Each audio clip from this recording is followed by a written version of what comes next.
Alright, this is episode 44, World of Skell-Ghosts. For all 0 of you watching on Facebook and all 2 of you watching later on YouTube, I'm your Dungeon Master, Cobb37. Jason down on the bottom half of the screen. That's Daryl on top half of the screen. We got a bunch of guys, seen a bunch of other guys, and one of them's on the bottom of the hill, the other's on the top on the hill. And we got guys that are being played by Daryl and guys being played by Jason, who's coughing up a lung. And luckily he hit that mute button so his hairball don't go all over the screen. And ding! And we have a group of characters that have defeated a slavehold. And then we stopped playing that group and went to a group that was running parallel to the group. And they encountered slavers, got captured, got saved, have decided to help the liberator kill Covidius in exchange for getting Daryl's character closer to finding his sister who was taken by slavers. And that is the end result of why they are here now. And unfortunately, the last game, as they were heading on the way to meet Covidius, good old Guy decided to ride up ahead with some smoke.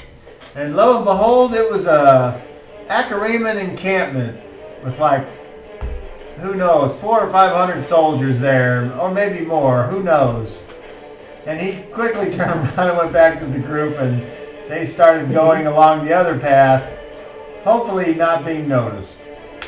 And where we stopped was, as they were starting to come down the back side of a hill, about 100 yards further down in a clearing, they could see people who they don't know, but they were told that one of them was Covidius, the dark-skinned Acariman elf in the banded male.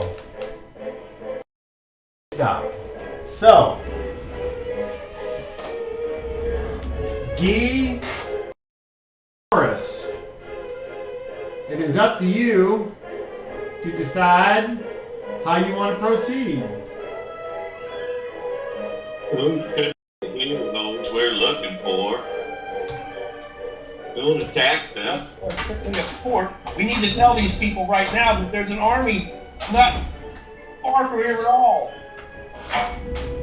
I say we head down the hill and introduce ourselves.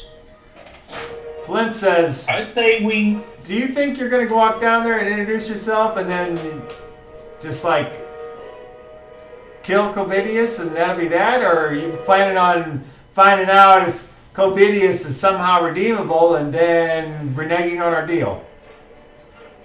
Well, we don't know. There's an army out there.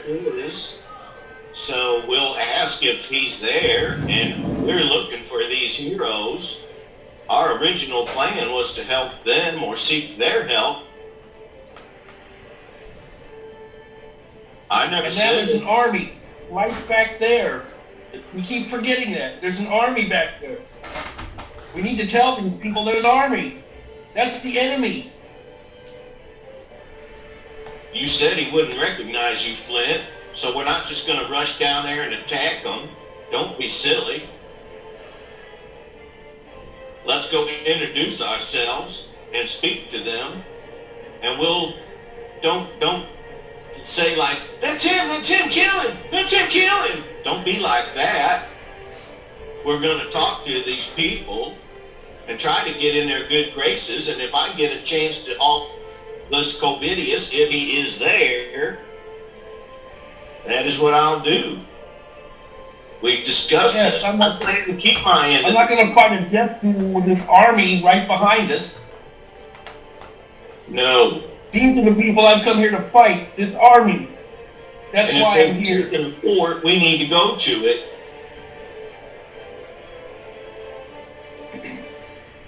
We need to go now.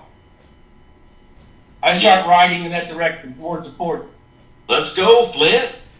Where's Bart? Bart? Bart? Do I see Bart?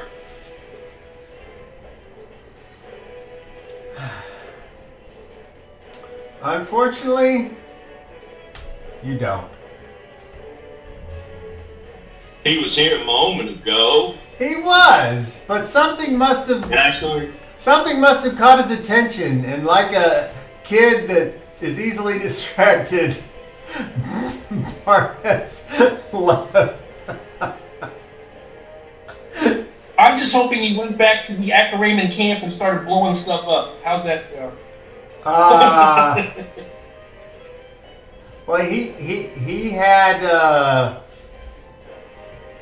messaged me some of his ideas, and unfortunately you can't really play a game and get to a point and then be like, oh, and by the way, before we got to that point I did all this other stuff. That's not really a feasible way of time travel. I had to say no.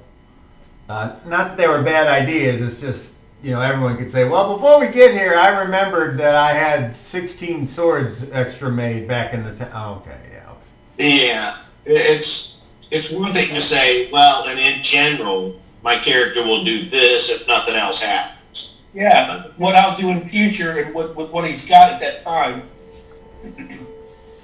But, shit happens. So Boris begins jogging. So we have Boris and Guy and Flint, and you all proceed down. And as you proceed down... They can still standing there talking, I rode off, so whatever, if they catch up, that's fine. But I'm not like going slowly, I'm riding down there. I'm at a trot at the very least. So as you get down there, you hear from the group below, that's far enough! And they all seem like they're ready to fight if someone they don't know tries to get in a threatening distance. And there are there's a bow drawn, and the one in the banded mail has some type of long throwing, either spear or pointy thing, and a bow and that, and then there's another one that has the tall, like, weird skinned girl. She doesn't have any weapons showing. And then there's one with a long sword that seems to be preparing for something. So when you hear this call out, it's like 50 feet away. Do you continue to get closer, or do you stop? I rein up, holding my hand in the air, and say, I am Sir Guy de Lance, Knight of the Realm. I have ridden here to find you. You are in danger. An enemy army is behind, 300 or more. Not far from here, preparing to attack. I've come here to find you and join you, and so is my friend. But we're in danger now. Okay. I need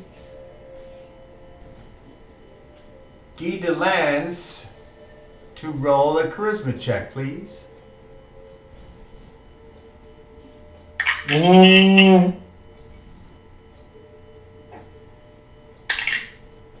I rolled. Where are you, Guy? I rolled a 27. All right. I need Shadrach to roll a charisma check, please. Uh-oh. That's the same number. Chad rolls a 29. Okay. I need Boris to roll a charisma check, please.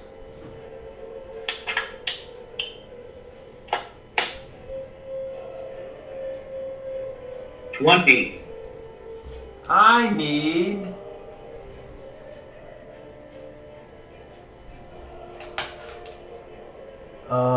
Reginald to roll a charisma check, please.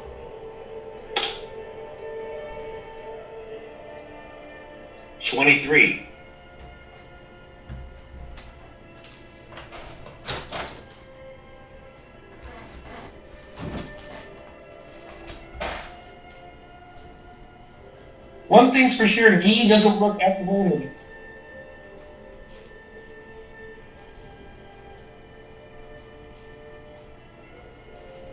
Do I still have my phantom horse, or does it vanish when Bart goes away? He said it was a real horse. It's not a phantom. It's not like a smoky visage. Oh, no, I thought he cast Phantom Horse, Phantom Steed. I'm not sure what he cast, but he did. Bart But said it was a real horse. he did, but it just. Well, let me look up the spell because we all know. Okay, just say that he walked up. That's fine. We all just know. Say that We all know horse. how Brad can sometimes misinterpret things, as does everybody. So we'll just look up the spell. That's fine. Not a big deal.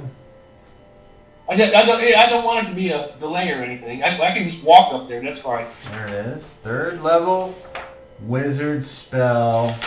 Phantom Jib. Phantom Mount, Phantom Steed, something like that. A quasi-real horse-like creature. Quasi-real. The steed can be ridden only by the wizard who created it or by any person for whom the wizard specifically creates such a mount. A phantom steed has a black head and body, gray mane and tail, and smoke-colored, insubstantial hooves that make no sound. Its eyes are milky colored. It does not fight, but all normal animals shun it, and only monstrous ones will attack. And then it... Neat.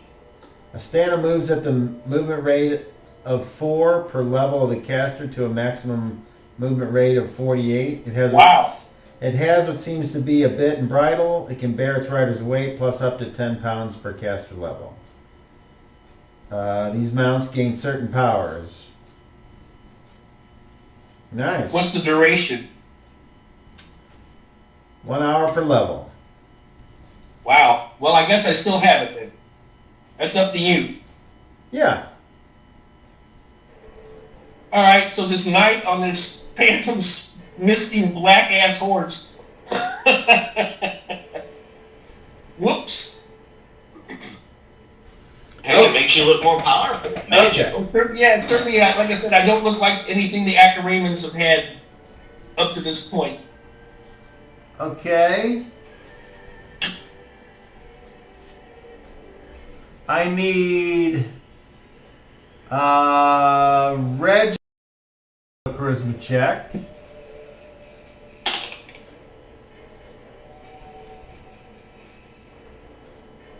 $23.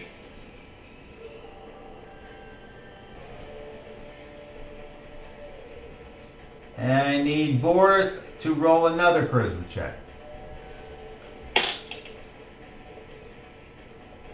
21. Okay, so the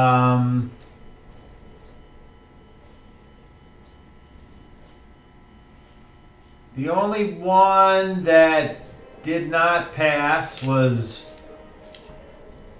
Reginald, somewhat suspicious, but not, let's just say he's cautious around or concerning Boris. Boris looks odd or, yeah. Some kind of wild thing. Okay. Yeah, strange combo, a knight on a phantom horse and a barbarian. And some businessman. Some Acaramans. Our manager. Okay. So, the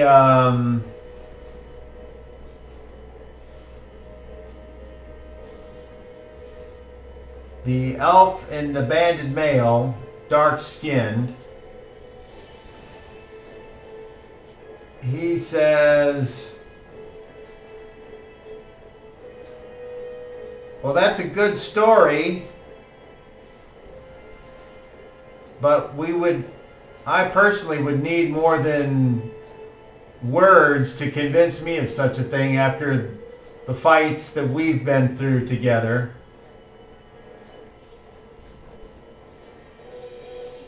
And Daryl has his hand up.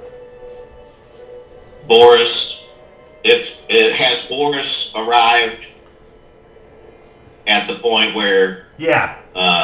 he has stopped? Okay. Then he's going to speak up and say, did you take a fort? We've been looking for the heroes. Are you Covidius? We heard tell you took the fort. We came to help.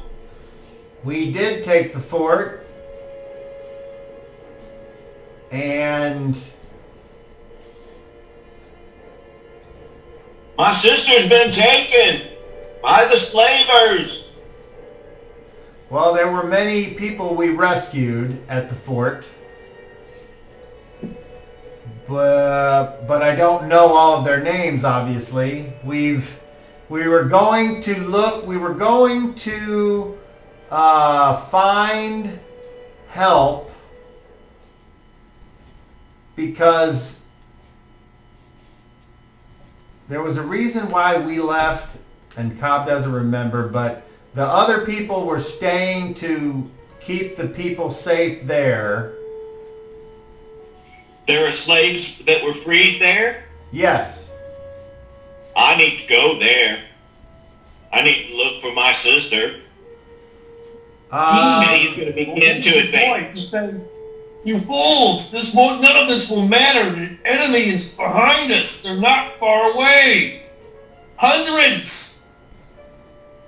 Well, then, if what you're saying is true, then might I suggest we return to the fort and prepare, because we just destroyed and drove off Acariman slavers from there. What is this army that you speak of? Acaramans. They've not gone far. Can I do Shad? Yeah. Shad turns to Covidius and says, I'll go look. And then he'll turn to Guy and Boris and say, point which direction? Up the coast? Yeah. How far, and he's asking Guy, so how far away were they? I mean, what would Guy say?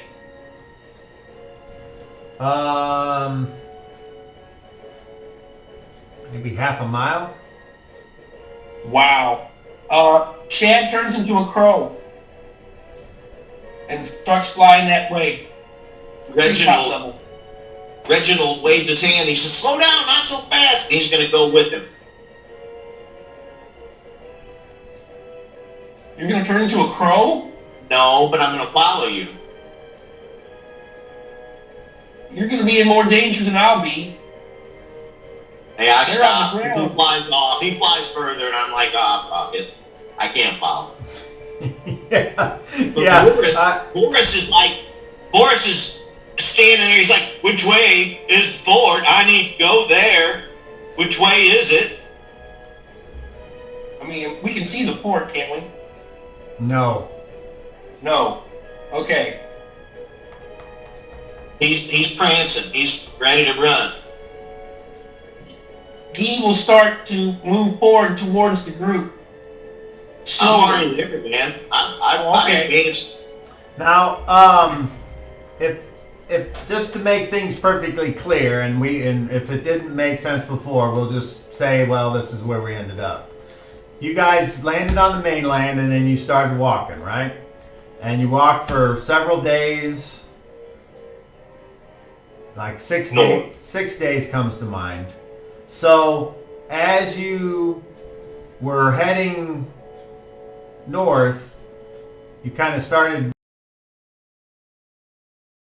in the hills like of Missouri, and you were going up and down a lot of these big hills, and you certainly could walk around the bottom of the hills, and you would do that to get fresh water and follow trails and whatever. But at this particular time, when you crested a hill and you look down, as I said, you were looking like to your left if you were facing north. And you would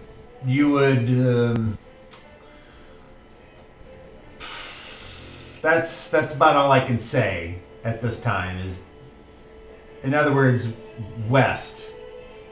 So that's the orientation I'm trying to get across to you. We traveled north, and they were a little bit to the west, so we moved northwest to join the group, to meet the group. Okay, so, the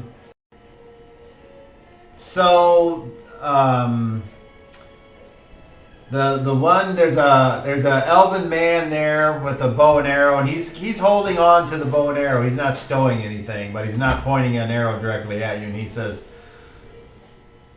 well, if one of your relatives was taken, then perhaps you could describe her, and maybe that might come to mind, because I know that I was there, and Vanessa, and he gestures to this large female demi-human who's obviously not a human species. She's something else, something you're not sure what she is. And she's standing there and notices he's got gashes on his stomach and his leg is torn open in one spot. She says, oh my God, you're injured. You've been in a battle. And he's like, which way is the fort? I need Vanessa to roll a charisma check, please. 13. Oh. Okay. Oh. So, just for the record, Vanessa has failed both of her charisma checks. One versus Reginald long ago, and now versus Boris. So, although neither one of them was like a critical failure, but neither Boris nor Reginald find Vanessa comforting or attractive. Okay. And that's just the way those roles dictate that we do things. And there's nothing wrong with that. That's when she said something about it, all Boris saw was, ooh. That doesn't mean that, you don't have to fucking like be mean. You can still just be like, duh. You know what I'm saying? Like Reginald always said, a pretty lady, but he's friendly, but it's like, okay, nothing else. Does Guy recognize that she is a servant of the blend? Does Guy have any kind of ability or proficiency to recognize religious garb? I recognize the whole temple, the helix. Okay. That's the symbol of the blend. All right, then yes. Boris is doing the pee-pee dance now, and he's going to reach out and grab Covidius by the shoulder. Which way is the ford? Covidius. He gets very upset when he does that. He's like, Boris! Pushes your hand away and says, not now! Calm down, man. My sister might be there. Please tell me. The little elf. He's going to cover Boris. The little elf guy says, Boris, I'm going to react. I can't. The little elf guy with the bow and arrow says, well, describe what your sister looks like. She's about this tall with dark hair and big bosom. Vanessa, I would like Vanessa and Pick to both make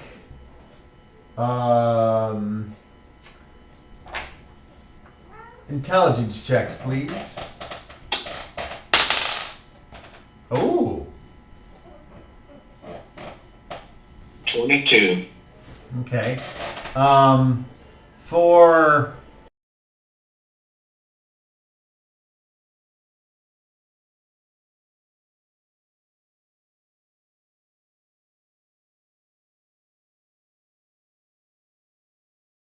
there, unfortunately, that fit that description. But Pick is like, did she have a scar under her left eye that went down to her chin? God, you'll have to tell me if she did. Well, that's going to be up to you. No. No? She did not. Okay. Thought that might have been her, but maybe she got the scar, though, during her captivity? I hope not. Please tell me which way the fort is. Okay, well, we're gonna, then, Covidius is like, we probably shouldn't wait for Shadrach. I'm sure he might make his way back to the fort. Let's just go. He says, who's in charge here?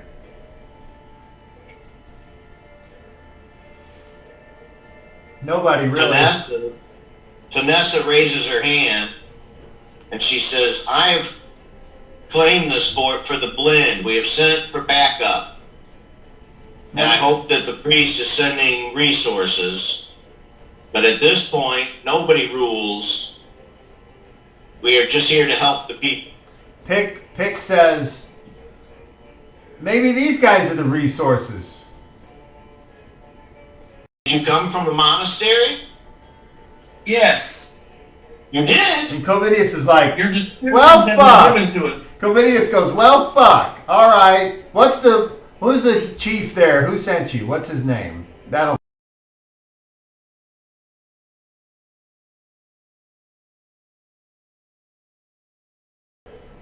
They're, no, not, you didn't give me.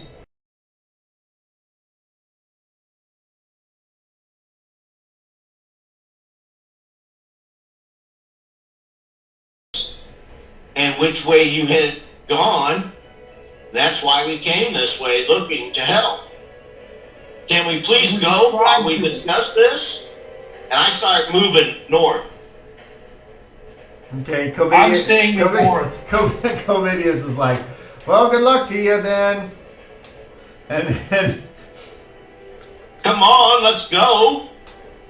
He will give him a good looking at the old up and down look, and then he'll walk off with Boris. What do I assess? Does this guy look dangerous? Which one? Let me just... He looks like a seasoned warrior. Yeah, I was going to say, he's got some scars and well-worn banded mail that looks like it's dented in places and possibly dents popped out over time. He has the shifting eyes of someone that's always aware of. He wears his weapons on the correct positions for the quickest draw. He's got he's got a quiver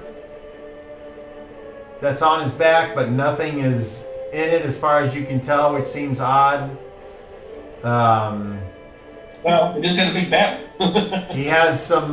big arrows like Boris, I'm not surprised. He has these short swords that look a little bit different than what you're used to seeing. And as a player, I would tell you, he's got Gladius versus the common short sword of whatever commonality you might think of a short. A short sword is just any sword that's short. Yeah.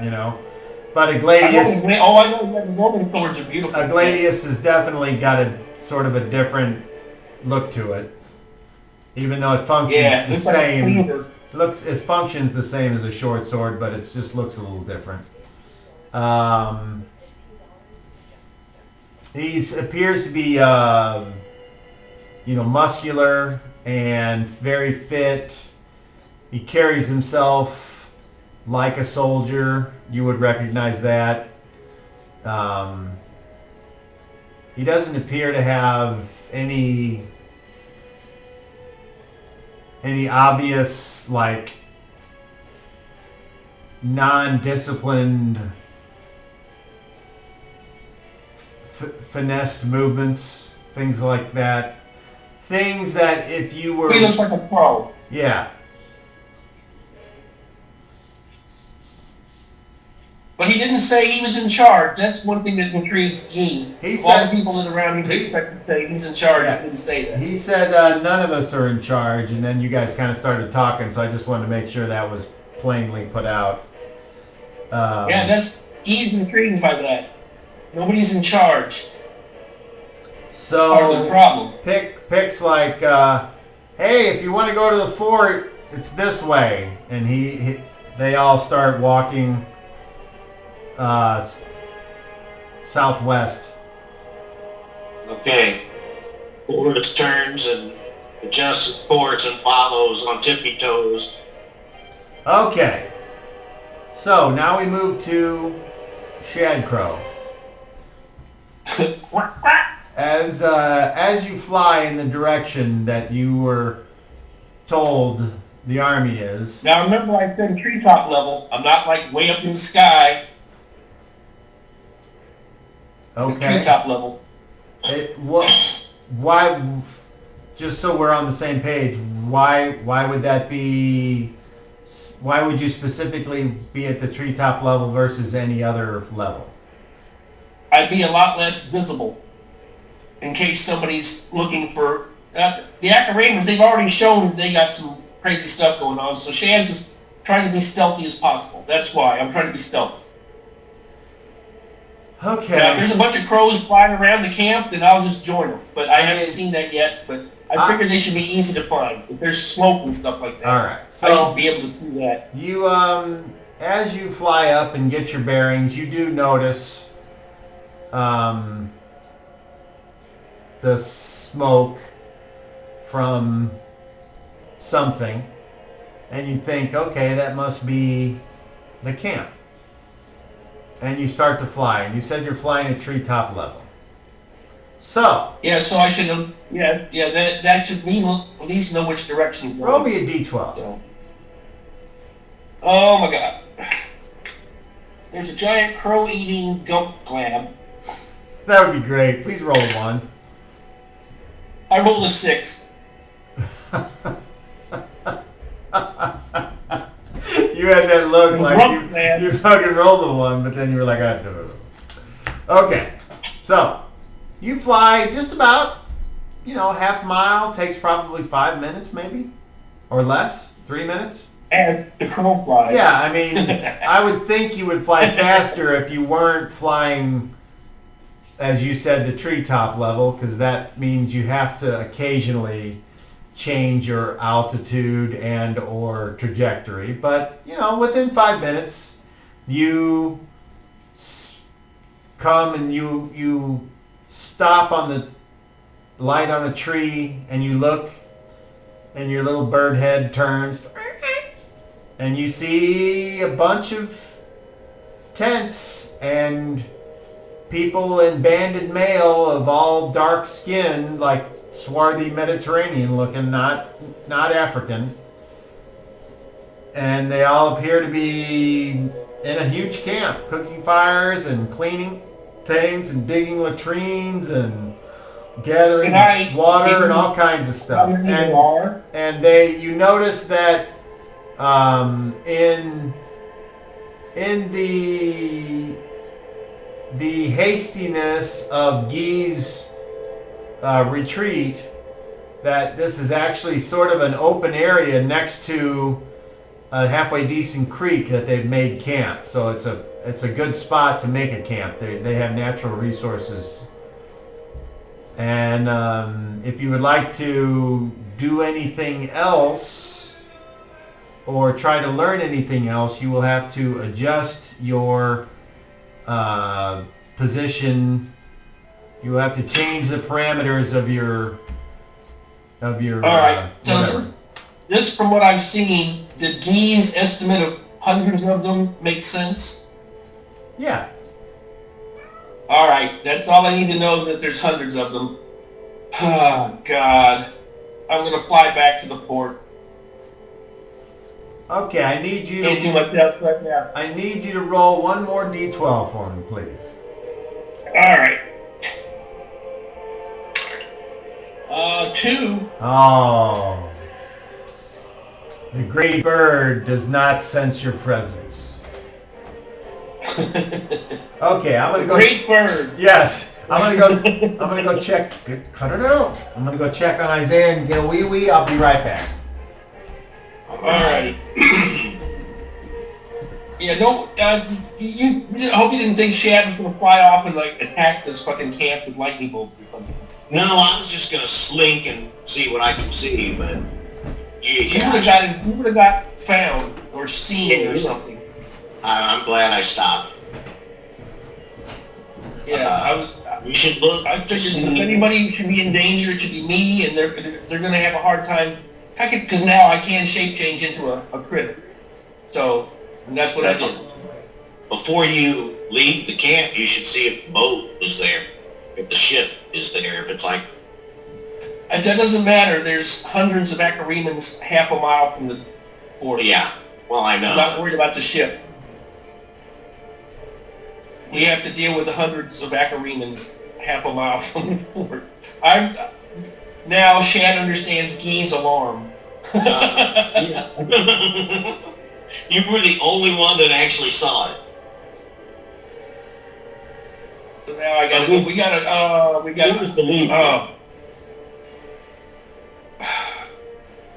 I'm going to have to go back and tell, and we're going to need to see how soon they're coming. They could be coming at any time. We need to get ready immediately. He said they were digging latrines and making camp, so they're not preparing for battle. That doesn't mean we can stop that and attack us. True. Plenty of armies have been in the middle of digging latrines when they had to pick the shit up and attack. Yeah. So that's not that just means they're preparing. They don't know they've been seen yet. That's what that means. Yeah. But they're not marching on the camp as far as I can tell. Not immediately. But we have to do something. You know they'll be sending scouts. I'm sorry, Boris. I know you got to find your sister, but as Guy said before, you're all talking about this stuff. None of that will matter if we're attacked by 500 dudes. You'll have found your sister and then be overwhelmed by 500 dudes. We got to deal with the 500 dudes first. He's still got to look. Because you might not be alive after the fighting is over. So, then what? You'll have to tell Guy, you have to tell me what's her name again. My sister? Yeah. Oh boy, did I even write it down? I don't know if I even... He would ask you that simply because if you die, he can still try to find her. He would do that for you.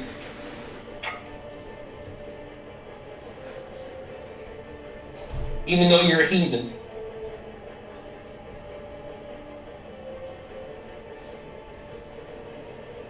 Yeah, sure as shit, if I'd flown way out in the sky and flown around, somebody would have noticed me. Something would have noticed me. Plus, at treetop level, I could change into something else and just dive into the trees. So, that's the other thing. I didn't want to have to fall any distance.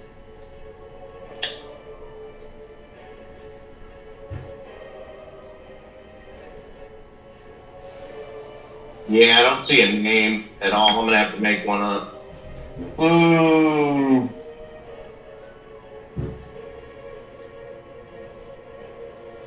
Yeah, because at least Guy can know her name and ask around. Even if he doesn't know what she looks like. And your description was pretty generic. Yeah.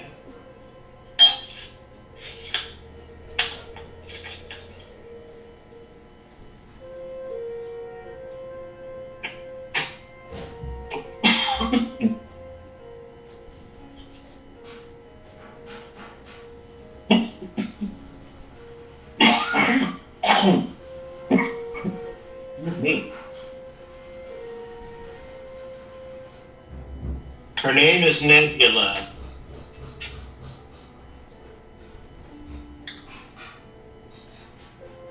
Nebula? Yeah.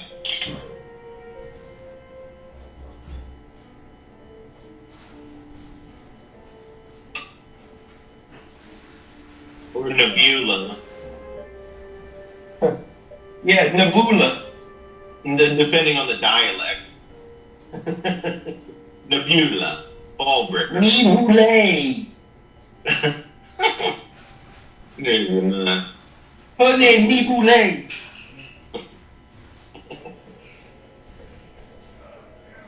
Speaking of Nebula, here's my black daughter. There she is. That's Moon Pie. Moon pie. Kitty cat. She's kind of weird and fat. I also have her mother. So I saw her born. Now she's 10 years old, so I've had her for 10 years. Had her mother for 11. That's cool. So. Generational. You've got a legacy. I saw her being born. Yeah, no more, but yeah, they're all fixed now. That's when we first got her. She was like, she got knocked up before we could get her fixed. The Moon Pie never had any children, so.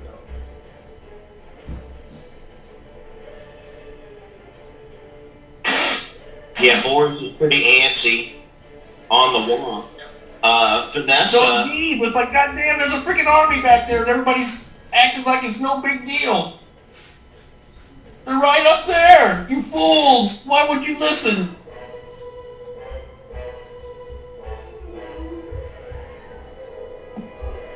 Then he's gonna see the fort and he's like, oh my god, what have we gotten ourselves into? Oh, shit, We fucked up, boy. Yeah. I think we made a bad life decision.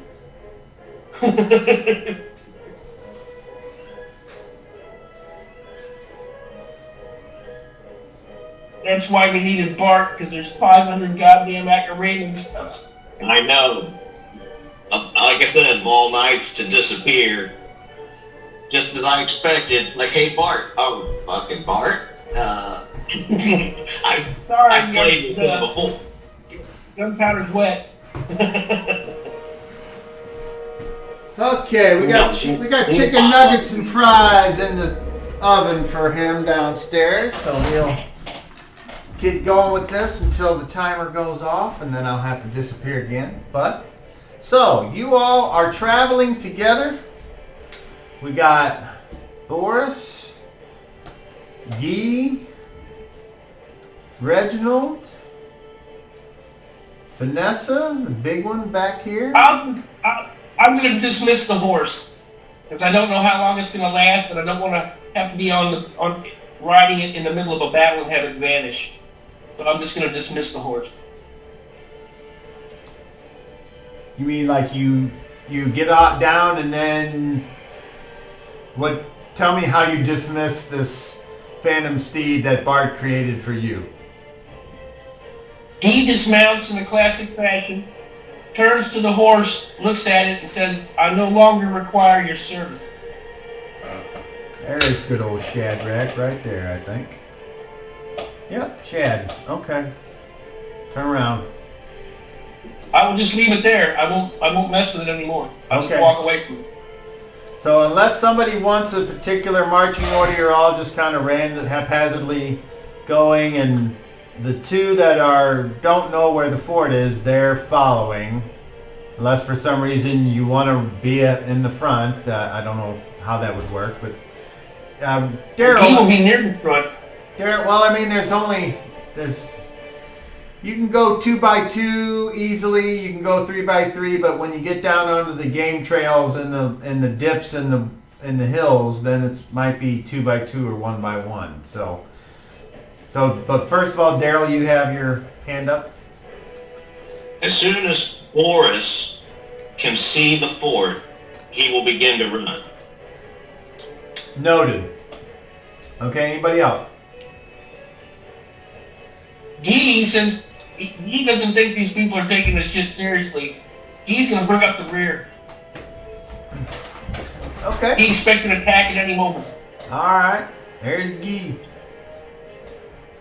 And I don't think Chad returned to the group yet, did he? What are you? Chad's going back to the fort. So I would like he'll just fly Shad. straight back to the fort. I would like Shad to make a perception check, please. Perception. That is intelligence plus That's a D.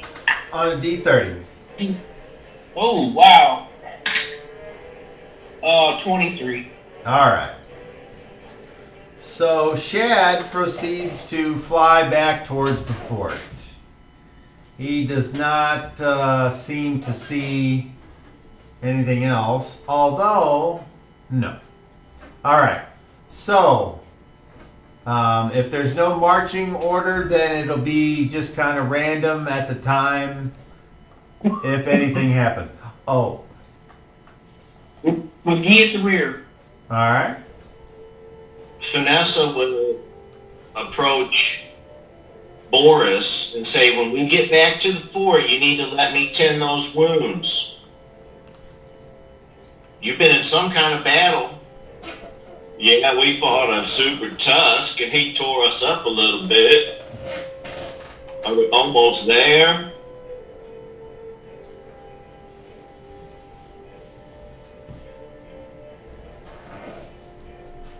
You might have an hour or two to walk. Yeah, that was just Boris asking Vanessa, so Yeah. she'll pass it on to him. It's a little way off still now. Just don't hurt yourself. Don't injure yourself anymore. Don't hurt And yourself. keep an eye on Boris to make sure nobody messes with him. That's my other thing. So Yeah, while she's near the back of the group, she asked you, are you sure those were Acaraymans that you saw? yes, Were you I injured believe with that's the what I battle? saw. Were you injured in the battle with Super Tusk? My lady, I was not going to impose on you until we got to the portus for your ministration. But yes, Oh, yeah. I've been injured. And I bowed to her. May the blend bless you, friend. Thank you for bringing warning. They're coming. We need to be prepared.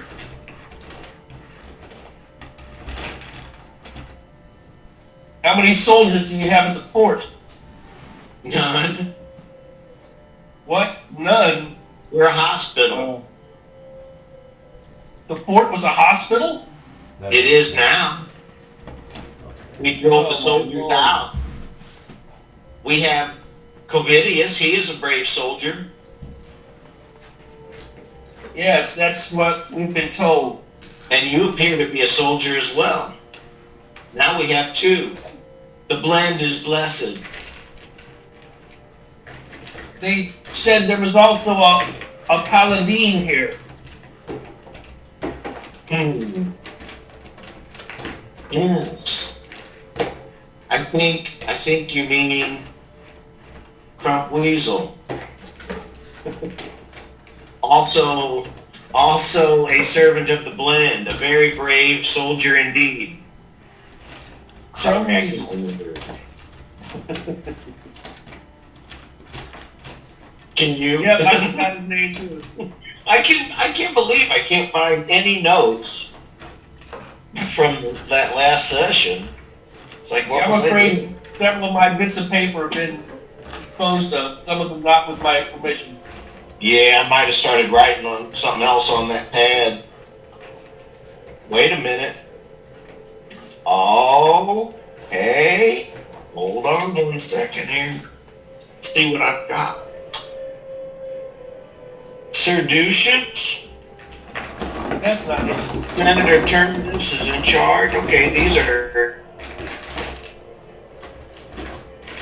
Moses Ronald was the name that Cobb gave to Flint. What is now Flint was Moses Ronald.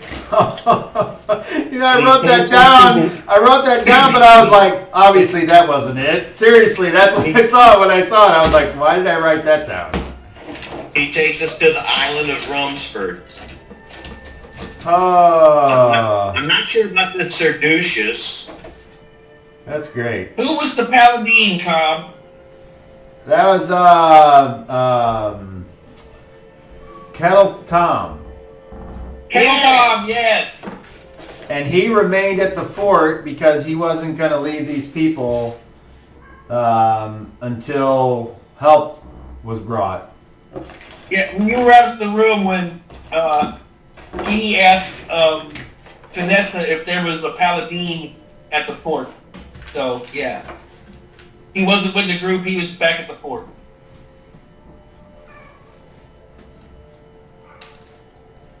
I'm going to try to fashion a Covidius figure just in time for you guys to slay him. Because if anybody, Guy would defer to the paladin as who's in charge. Guy that's the person he would assume was in charge, quote unquote. Yeah, that makes sense. Kettle time. Well, let me put a little action on your thinking here for a second. So, the paladin are the holy warriors, right? So, you being a knight, that means you either have a patron or you have the ability to collect rent from whatever small plot of land that you have. So you would be viewing this guy, you can give him all the respect you want, but he doesn't necessarily have any point in the hierarchy over you, because you're in different organizations, so they don't cross contaminate normally. Unless well, besides Covidius, he's the only other warrior that I know to be there, and he's from an actual order that I recognize. So therefore, that's why I would defer to him. Now, in the other light, and what you're saying is, I think I'm superior to him. Well, that would be up to you. There's no social reason for you to think that, other than just anyone with money thinks that they're better than somebody who doesn't have. That would be. I do hold a title, so I figure if anything we're equals, but maybe he is less than me. I haven't met the guy yet, so somebody needs to be in charge. By golly, that's what Guy made an assumption. There, that's all. That's really what happened there. Guy made an assumption. Sure, that's the way based on his personal experience. That's a little weird, but maybe that's okay. I don't know.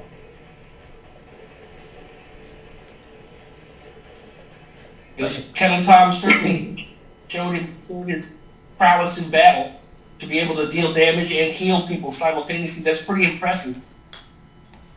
That's why paladins are respected. I'd follow somebody like that.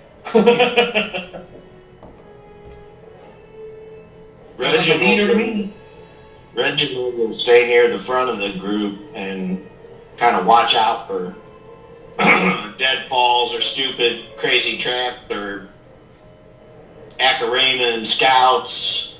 He'll just kind of lead up the group, keep his eyes open, and head back to the fort. Yep. Look out for the crow-eating gremlins.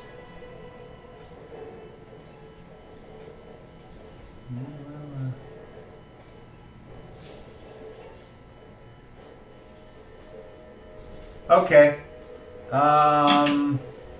Reginald asked Pick, because they're both up front like that. Yeah.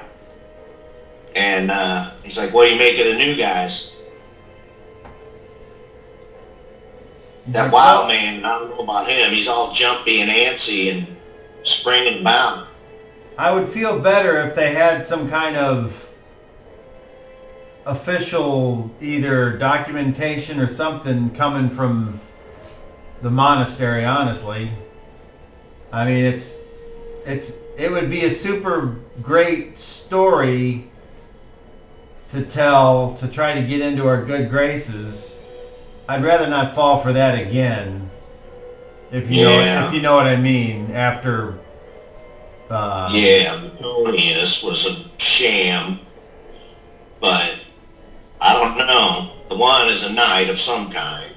I haven't seen his crest before, but the other one, I mean, if they're both strong warriors, you came right in here on some kind of a shamble, ghosty horse.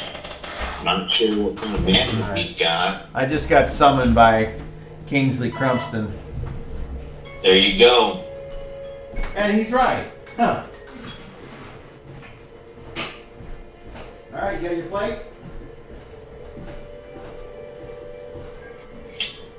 Dun, dun, dun, dun, dun. Yeah, Shad hasn't even really, he just went to see if the guy's story was true. That's, I mean, the first thing to look into is, hey, if there's really an army over there, we need to find that out. Heck yeah. I mean, Yeah, Reggie certainly wanted to give know, them- but Reggie wanted to know, but he couldn't follow. Yeah, I was going to say, you know the Guy's not Acarated. Obviously. Right. He sounds Southern. He looks Southern, he sounds Southern, he's wearing familiar armor, like you would expect a knight to wear. I don't know if I've ever met a knight. How embarrassing.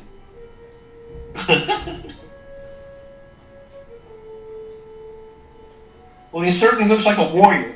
I mean, Boris he doesn't look like a spellcaster. Capable warriors, which at this point is what our group needs. And become bearing weird, there's an army coming and this guy needs to fight the system. So, Who's this other guy that they got with him? He hadn't said much. He looks a little like a Raymond to me. see, nobody's mentioned that. Guy doesn't know what to do. Guy is not going to protect him. If anything, he'll let him dig his own hole. Be like, yeah, he helped us to get here. That's the only thing I'm going to say. Dig his own hole. Why does that sound dirty? Yep. That's dirty. It doesn't sound dirty. Jason, you're dirty. I am. You're a dirty dinkle-dunk. I am. Crinkle snap. Alright. The only thing I've learned in my old age is to be shameless. It's too late for that. That's a pretty decent show. Hey, have you watched Invincible, that cartoon? Oh yeah. Oh yeah. Yeah, that's Robert Kirkman. He's a fucking lunatic. He's the guy that I enjoyed it. wrote the Evil Dead comic book. So he's got a good pedigree. Okay, there we go. There's the start of Covidius. I need a good pedigree too. There's a couple of places around here I could get one, I'm sure. Oh.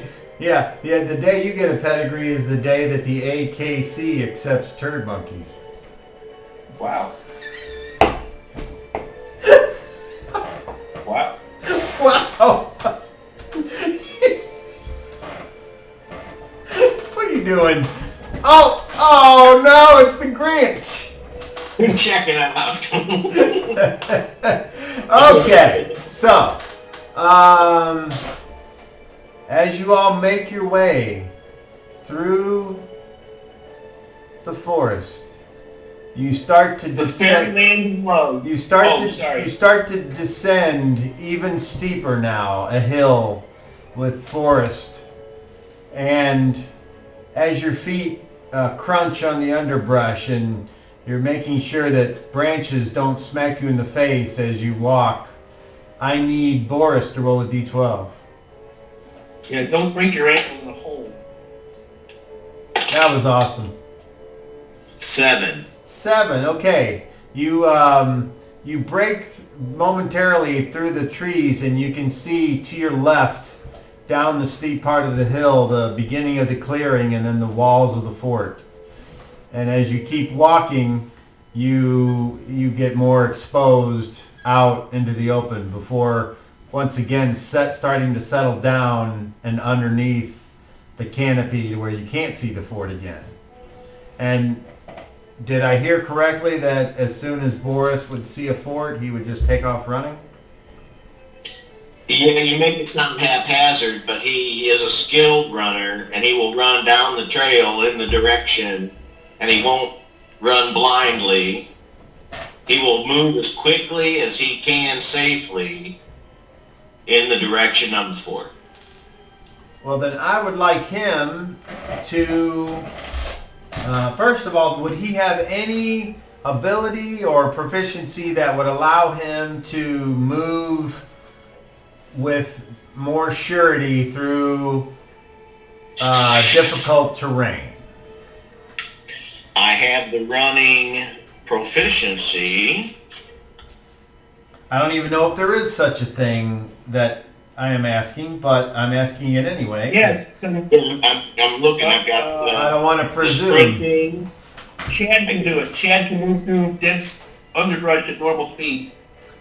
But is that because he's a druid? Is that because he is a druid? Yes. Okay.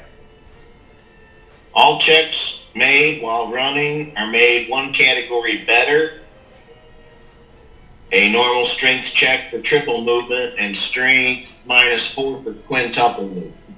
Okay, I know what that is, but that isn't. Unless you're attempting to like run faster than the normal run, that's the only time you would roll that. But this is more of a danger check. All right, so. Looping and springing. Danger. All right, so fair enough. Then I would like you to make a.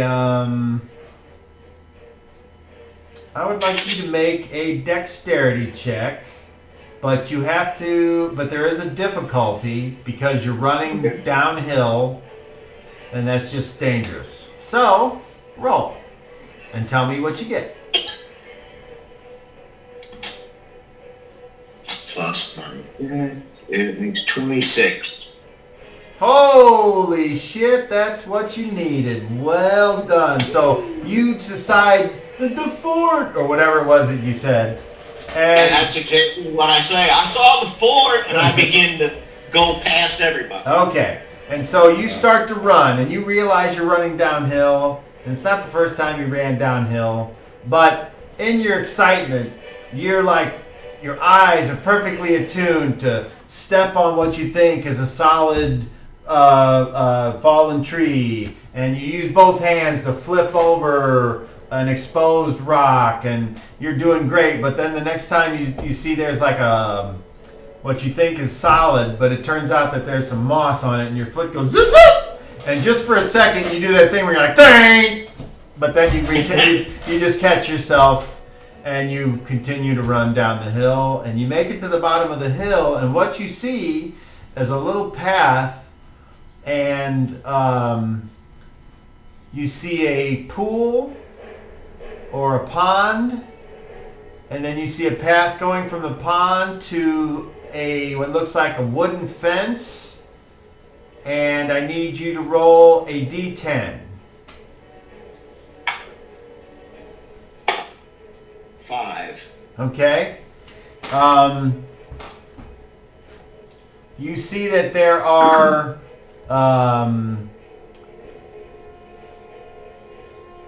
there's a woman there with a bucket getting water out of the pond, and she's like, "Oh!"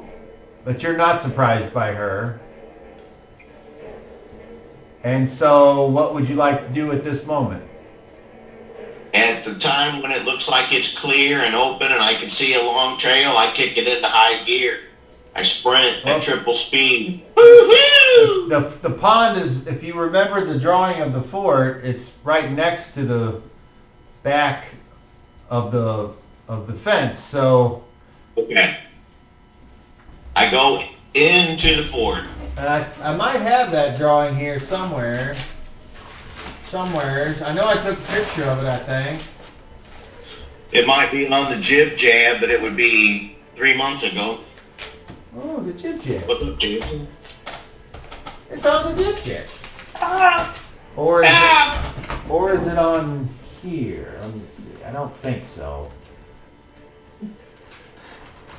Let me see. Maybe I might be able to rebaniculate. I have a question. Jason has a question. I'm going to... Did Shad get back to the port before these people did? I would say yeah. If you're flying. Because if somebody calls out that somebody's running, or I hear somebody making a noise running towards the fort, I would go out to see what's going on. Well, that's why I had Since to roll. there's trouble expected. That's why I had to roll that perception check earlier that you didn't make. You didn't see anybody.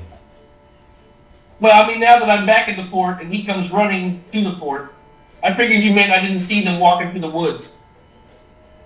Okay, never mind.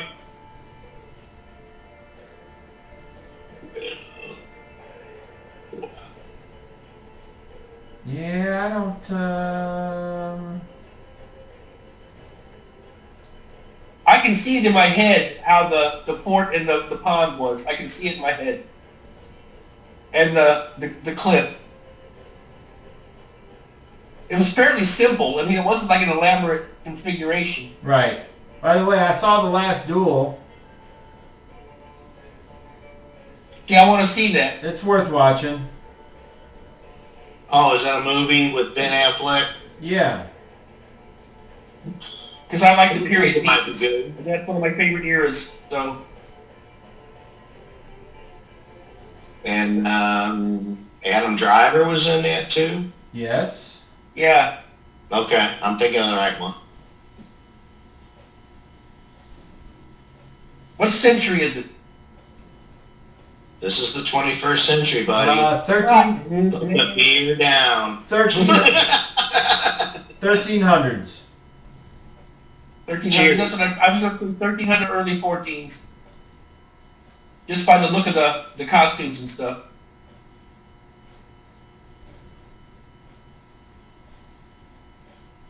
Yeah, but I guess I'll have to wait till it comes out on Amazon or whatever. Yeah, so Boris, he runs right up to the fort and in whatever door, the first door he sees.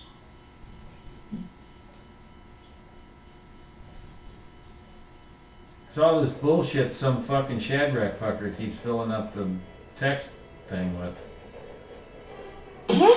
What? Nobody gives a fuck about your YouTube suggestions, you cockbite. Okay. What, me? Okay, I do have some pictures here. It doesn't necessarily show the side sloogie. Oh, I remember the layout. It's like there's the... As soon as he came into the plane or whatever, I guess he popped out of the woods very close to the pond, which is cool too. And at that point, he just runs faster. Zippity-doo! Okay, do you run into the... past the fence? I guess. Through the... I thought when you said fence, it was just describing the look of the fort. Well, you gotta remember there's the fort and then there's the outer wooden wall. And so if you want to enter the fort or you gotta get past the fucking wall that's, unfortunately, the door is open, the gate's open because this person's out there getting water. Like I said, the first open door I see. Zip. Okay, so here's a picture, but I guess if you don't need it, but I can still send it. Yeah, if you want us to reference. Let's see if I can read Well, especially if we're going to be getting attacked in the near future, we should have a good diagram of the How about... No, not that. How about this, maybe? Okay, let's try this. Yeah, let's try it. Okay, so I just sent a picture to the D&D Jib Jabs. Yeah. So... Look at that. It's the fort. So what we have here, come on. So as you're looking at this, the boat is at the top of the picture. But if you look at the bottom right, you can see a little squiggle there. That's a gate. And the pond is just off the picture there. So Okay. that's kind of where, and then the forest is pretty close to, like, there wasn't much cleared out around the pond, just enough to like walk around it and get water or do whatever. So when you came down, you surprised the lady, and then you just decided to run through the gate there. Yeah. Okay, so when you run through the gate, there's several people out there walking, and they're like, hey! And they draw weapons such as they are. Some great weapons, some terrible, some unarmed. And they're like, who goes there? So I do have a spear in my hand, but I'm holding it down, pointed at the ground, and I got my other hand up. At that, okay, hold on, Daryl. Yeah. At that point, Shadrach, you turn and kind of flap over to the edge of that top section of the fort, not the part that goes up even higher, but the roof part there where the on the ballista. Yeah, where the ballistas were burned up. And you look and you see people kind of upset that this stranger came in. So you can do whatever you want at that point. But meanwhile, Boris, you do what? I say, I'm holding my spear pointed at the ground. I got my other hand up. And I say, I heard that you rescued some slaves, and I'm looking for my sister. Where are the people that you freed? Okay. Make a charisma check, please. Let's see how they respond. Well, 22.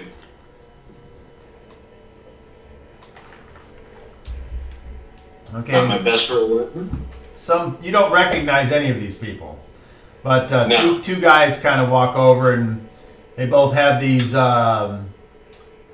swords that are tucked into their belts without sheaths. And they kind of put their hands on them. They're like, hold on now, stranger. We don't know who you are. I'm Boris Crump. If you'll just wait a second, let us get our leader out here to talk to you. And I think you might get better answers. Is coming. And they say, what? Put on your way.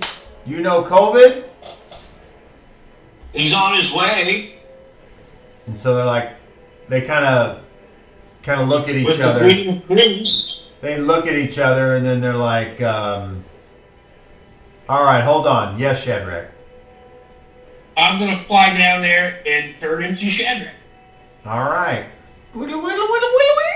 You land, and you think about your connection to the world around you, and as you do, a bit of druidic magic comes from the earth and up through your crow-like talons, and you start to transform. And when you transform,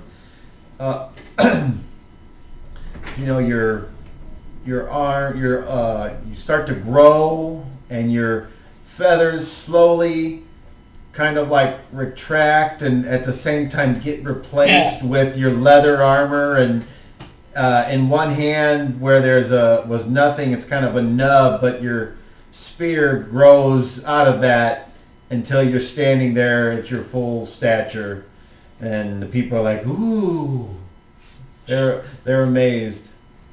Boris is as well, and he will bow as you approach. He's a wild man, and this is all natural phenomenon here. That's wild magic. That's shaman stuff there. So the people look at Shadrach, and they say he knows Covidius. Go tell Kettle Tom that they're coming. So one of them runs off and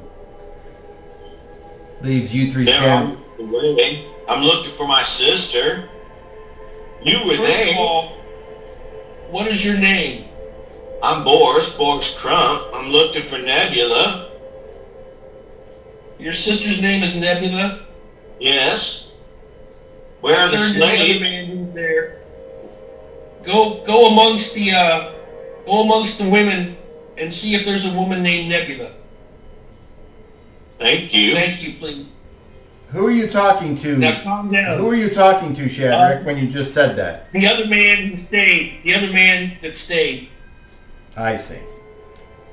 Okay, so... And I asked him very nicely, of course. I don't demand him or order him to do it. I said, please, go in there and among the women and see if there's one named Nebula. I'm still keeping Boris from just stomping into the fort. I'm not letting him just march in there. But I am helping him. Okay, so the guy, he says, well, Metch just went to go get Kettle Tom. Can we just wait for Kettle Tom, please? Are you a shaman? This man is very, this man wants to find his sister. He's very upset, and I would like to avoid an incident. I understand I that, asked but again. I think if we wait for Kettle Tom, we will avoid the incident. I'll turn to Boris and say, I agree with that. I don't mind Kettle Tom is waiting. in charge here as far as I'm concerned. All I right. am anxious, but I understand. I don't trust people every time either. So back around the corner, We have our the coming out of the around the right front corner and down is the same guy that you sent to go fetch Kettle Tom, and Kettle Tom, who appears like Kettle Tom looks. And where's Is his... he wearing a breastplate, or is he like wearing leather? I can't remember. He's got plate mail, if I remember correctly. Okay, I thought he might. He looks kind of like Guy then. But I'm looking for his figure. Because it's a very specific figure that I picked. And... Also, when Shadrach got done transforming back into a human, he coughs out a feather. oh, and if I don't know, if perchance Shadrach was missing any hit points, he would have gained some, because that's, Yeah, it's a good. Yeah, it's a good one. Let me read it. that's the way that works. That feather you coughed But up. I'm pretty sure we were all at full by this point. Yeah, I don't see Kettle Tom's figure, but that don't mean he's not around. Boris is looking Shadrach up and down, checking you out, kind of getting your scent. Are you a shaman or something? I am what you would call a green man. You've got magics for sure. I am of the great order of the earth, the sky, the sun, the moon. The moon, the moon, all the things- moon, the moon, the moon, moon, the moon. Letting the days go by, 'cause Shadrach is coming up. And Thank you for helping me. Well, of course, we need all the help we can get as well. We've come to help. We heard that the heroes took the fort and freed the slaves. I want to find my sister. We'll find your sister if she's here. I promise you that. Also, your friend was right. There is a very large army nearby here. I believed him when he told me. I knew he was being honest. Well, He is a as brave close as we warrior. are, we're in great danger. They can attack us at any time, and they don't have to go very far to do that. But they do have to come through the forest. But I want to talk to everybody first, but Your friend was right. He wasn't lying.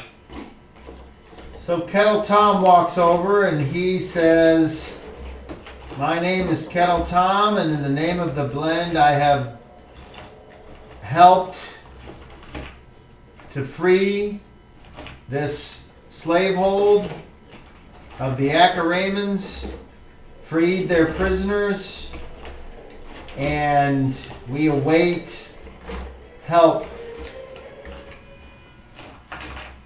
My friend and I have come north from the monastery in a very roundabout way, but we're here to help, and I heard you freed the slaves. You are all heroes. And I met with Shadrach and your other friends, Covidius and the others out there.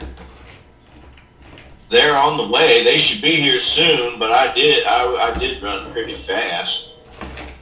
And as now that that's about like 5 minutes have passed, the other people come waltzing into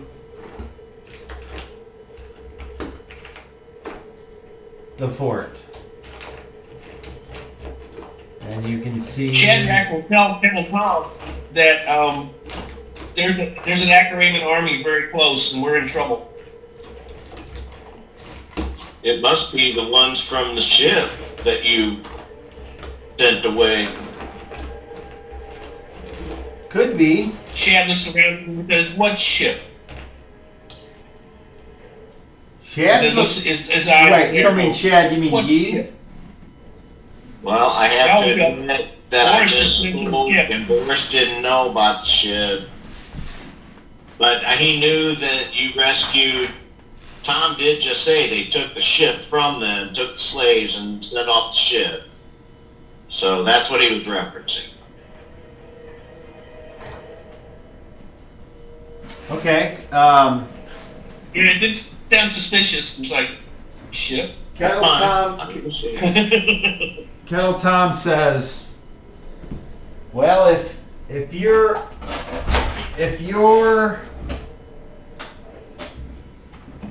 from the monastery, there's Kettle Tom right there. Is it? Inside. Probably not.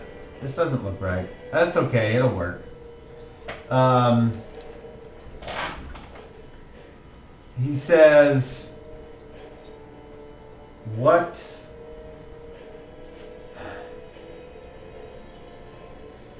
Who sent you?" No one sent us, but we found the monastery on our journey, and they told us of the deed that you had achieved, and I was looking for my sister, and I thought maybe that I could find out something here. I hope she's here. And who? And your name is... You're Boris? Boris Crump. Okay, and then who else do we have here? And I am Sir Guy Delon. Sir... My sire is Lord Barthol... I gotta remember this guy's name now. It's Bartholomew, but it's in Italian. Damn it. But I'm a Knight of the Realm. I'm Sir Guy Delance, Knight of the Realm. I was sent here by my patron to find out if there was a threat from slavers, and there obviously is. And I bow to Kettle Tom, say, "Brother, it's good to see you here. We're in danger. There's a very large army nearby, and we need to get ready. They're coming. My story is true, and you can prove it. You know my words are true." And I'll kneel right then and put my sword in the ground and kneel. I swear by the blend.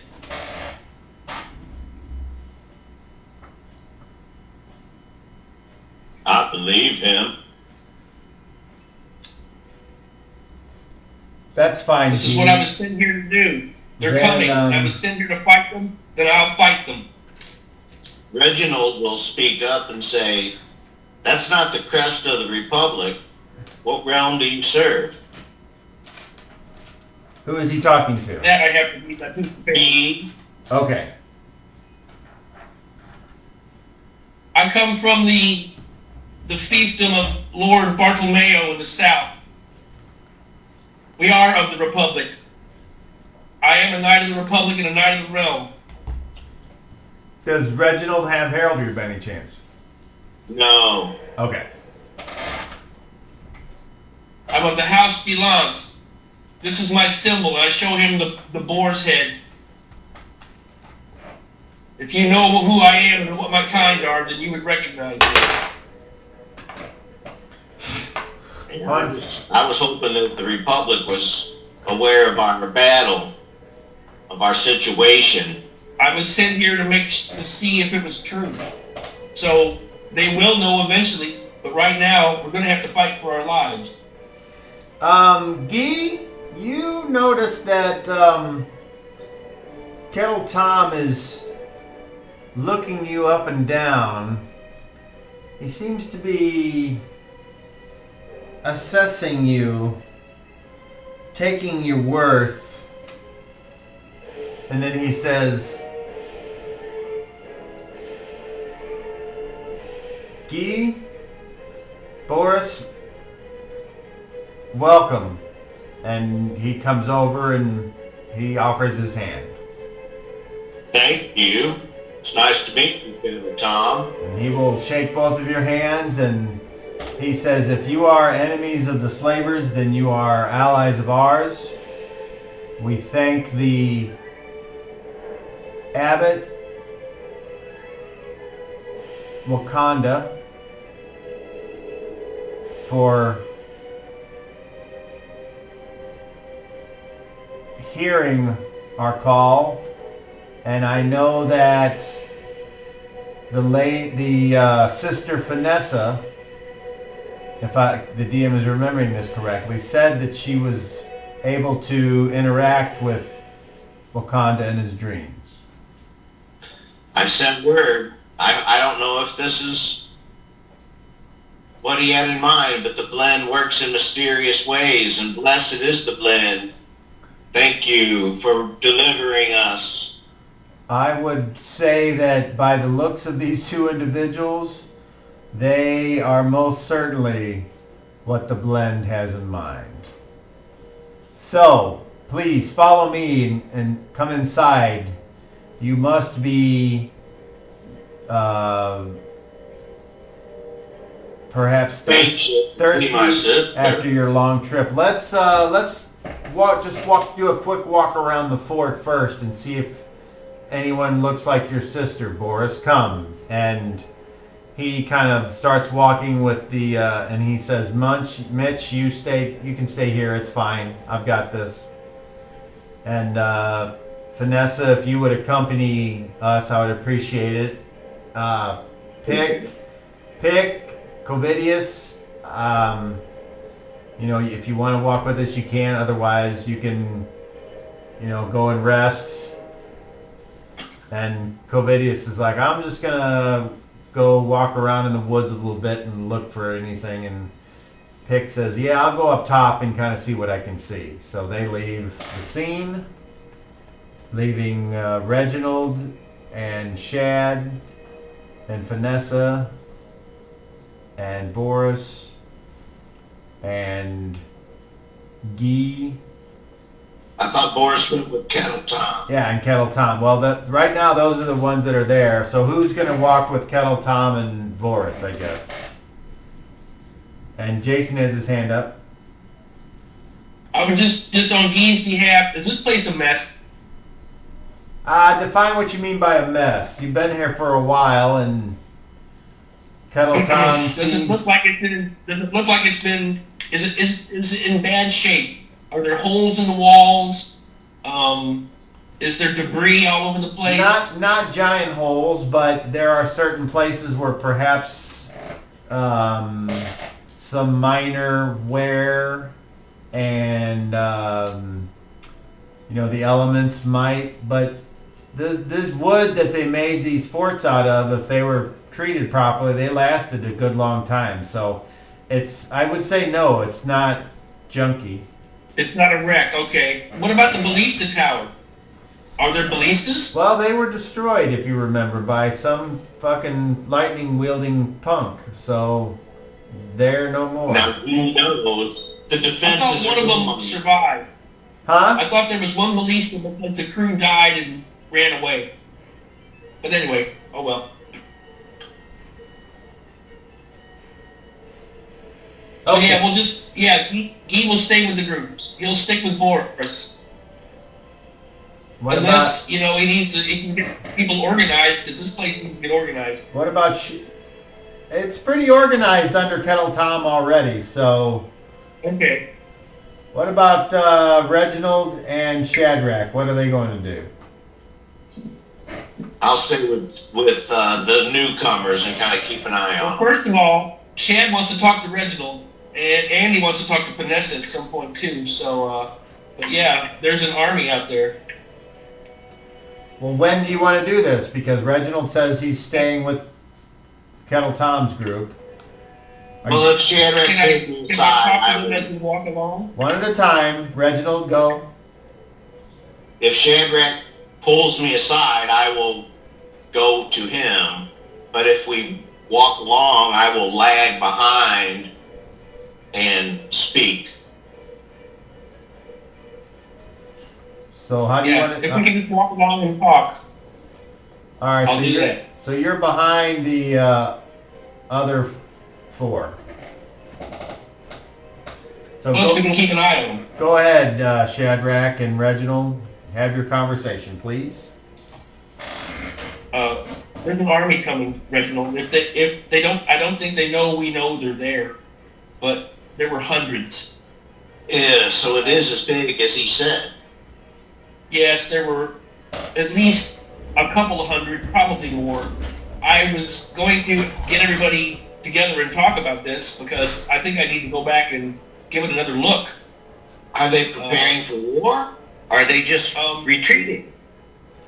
They weren't retreating. They were making a camp. And I don't think that, like as I said, if they knew we knew they were there, they would probably attack us immediately. But I think they're going to prepare, get supplies, and maybe get reinforcements. I'm afraid of that as well. If there's 1,000 of them, we can't stop 1,000 of them. They don't have siege equipment. If we can lock down the gates, everyone would be safe. Reginald, the last time we fought these people, there was probably 100 of them. Now there's probably 500 of them, and they're in the open. And I don't think we have enough of us to cover the sport. I'm just scared. I'm scared that we're going to lose a lot of people. That these people have come this far. I don't think we're going to be able to protect them all. Maybe we need to escape. Plan an evacuation. That's a good idea, but they are so close to us. It's going to be a tight one. There's so many. We have to make a decision soon. There's so many wounded people too. I don't know that we can. I cannot conscientiously leave these people here. No. I can't. The Republic needs to be warned. They need to know. Keep that. I have no way of contacting the Republic. But Vanessa, if she can contact the Abbot through her dreams, perhaps now she can contact him again and send a very clear warning. I cannot do that. I can, of course, turn into a bird and fly down there and warn them, but that would take me God knows how long. Awesome. That was awesome. You just turned into a crow. And you started to walk off, and I was going to follow you, and then you, like, what the? Oh, man. That's amazing, dude. I'm growing more powerful. I did it. It came naturally, and that's not the only form I can take. But anyway, that's not. Thank you. Don't worry about that right now. I can fly and leave all of you here if I wanted to, but no, that's not what I'm talking about. No, I can't leave these people here. There there's we another go. ship. There's Kettle fucking Tom, There's another motherfucker. ship. That's another thing we should find out, because they can come and they can attack us on land and with the ship at the same time, and we would have a very difficult. We'd be a very difficult. All right. I don't know if you can see that. That's Kettle Tom. He's got his mace. See that? Yeah. So, okay. Yeah. But we have to make a decision very soon. Everybody's. I can understand the Knights' panic. Everybody is treating this very nonchalantly, and I think that it should be addressed. Well, I think we're swimming in our victory just a little bit. I mean, of course, like I said, there's not a lot of soldiers here, and everybody's doing what they can. The guys are pitching in, and looks like Kettle Tom's got a good guard set up at each gate, but there's just not that many of us. Those Dr. Raymond could cut to those guards in a heartbeat. You know that. Don't be so They negative. wouldn't stand a chance. Don't be No. so I negative. understand. Oh. People like you and I can stand and fight. Can you call on the spirits of the Skell and sanctify this area to protect it? I can call down the lightning again, but I need to know that they're coming. Yeah, that's. You better go up in the I tower. can so you also can see. enhance the defenses of the fortress, but I'm not trying to be negative. I'm trying to be practical. I don't think we can protect all of these people and defend the fortress at the same time. I'm afraid if we try to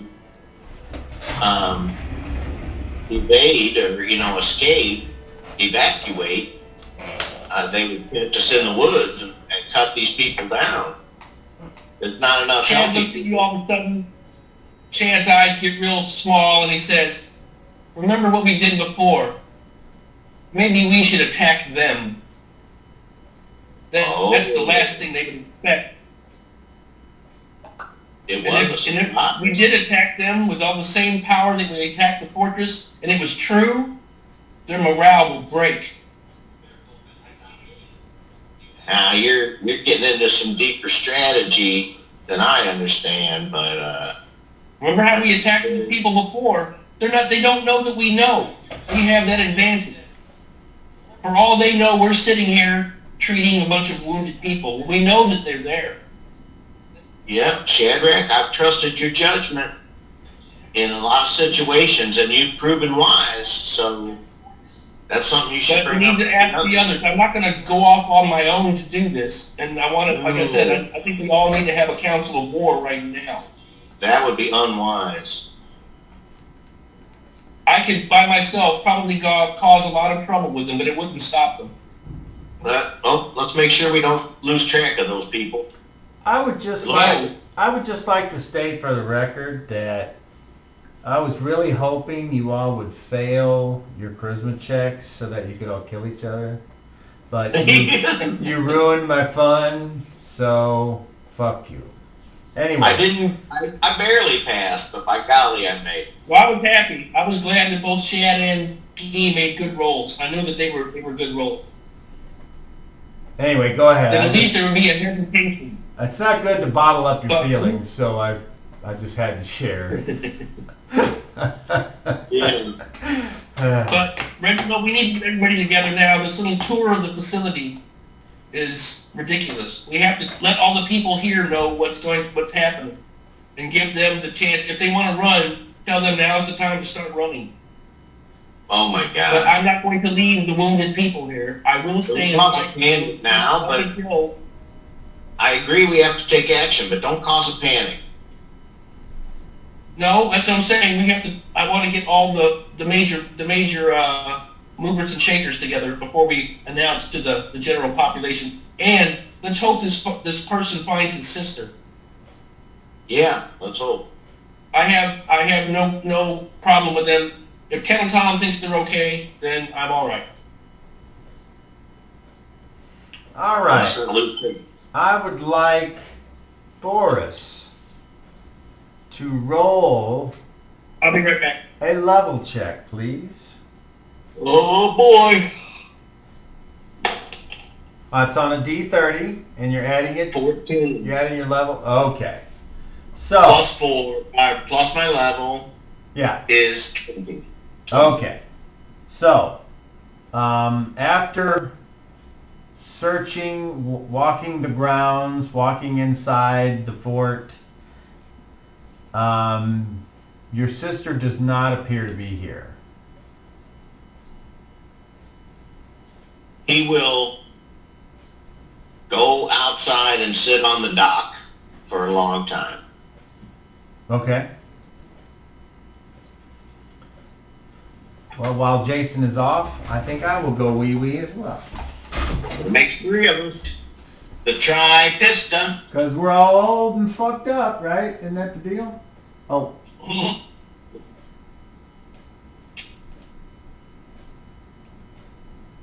We're all old and fucked up, he said. Also, I drink a lot of beer. I drink a lot of water, so. Well, I get my water, but this is my beer time. Beer time. Yeah, Shad is not going to leave the wounded here, but he knows that he's not going to die. He's not going to go down. You know, he probably will retreat. Guy is more likely to fight to the death than Shad is.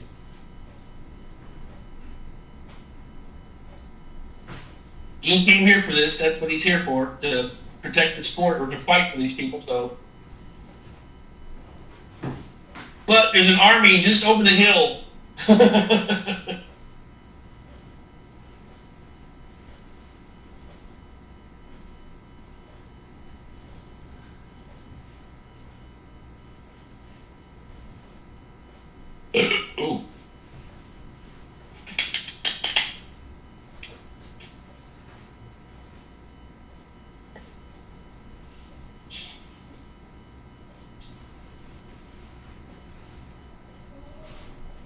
Ooh.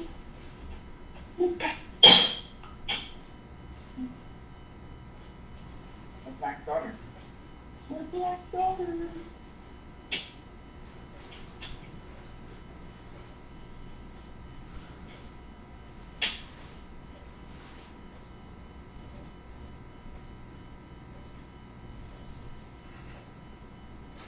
Getting pretty stiff wind up here.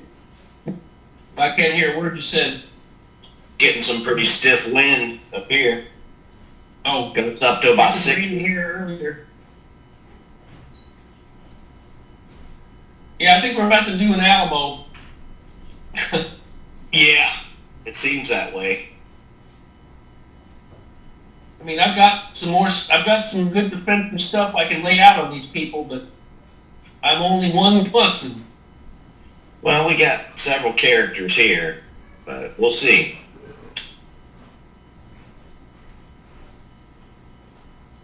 I mean, Shad thinks that it worked before. We came at them when they didn't expect it. Now, they're really not going to expect it. That, you know, I respect that angle, but Reggie's not the one. He's not in any shape to go attacking them, looking in battle, encampment. How about not so much of the battle, but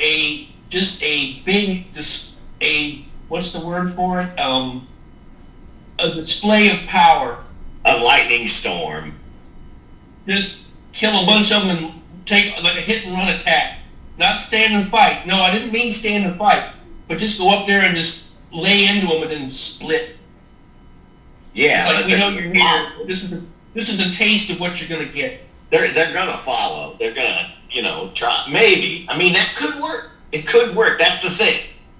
It could work. And Shad, in war, audacity is one of the best qualities as long as it's not foolhardy.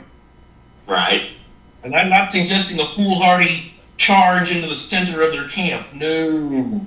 Shadrach has proven his power. That he devastated that ship. But now a bunch of ground troops, that's a little bit different scenario. Actually, remember, I killed a lot of people on the ground. Oh, with the horn? Yeah, for sure. And I can lay that right in the middle of them, and they won't see it, and they'll just trample over it and die again. Right. And I can go up and cast that on them and leave. I could do that. I could just go up, cast Thorn Growth, and then leave. Yeah. And then cast it again, and then move a little bit back, cast it again. Yeah. I can cast it multiple times. I can make it rain on them. I can douse all their fires. I can turn all their fires into nasty smoking heaps. You can do all kinds of things. I mean, I can create smoke. That's another thing. I can cover their camp in smoke. So, or depending on how big it is. But yeah, I'm not suggesting an all-out standing battle with them. I'm talking about going and kicking them right in the balls and leaving. That kind of thing. All right. When they come to attack us, they're going to be a lot more cautious. They're not just going to come running up on us, which would also be to their detriment if they did. So now that the little search time for Boris's sister has turned up nothing, and Boris dejectedly walks off and out the front towards the dock, what are the other characters doing? And we'll start with Jason. Guy will comfort him and with him and go out and walk with him for a little bit, and and if he doesn't want me around, I'm going to go back into the fort and start looking over the fences. I just need to be alone. I understand. If you need me, I'll be on the parapet. I'll be right here on the dock. Well, keep an eye out, just in case you see anything strange out in the water. Okay. All right, and what about Reginald and Shadrach? We'll start with Shad. Oh, sorry. Go ahead, Shad. I want to talk to Covidius. Okay. So you leave and go look for Covidius. Do you know where you're going?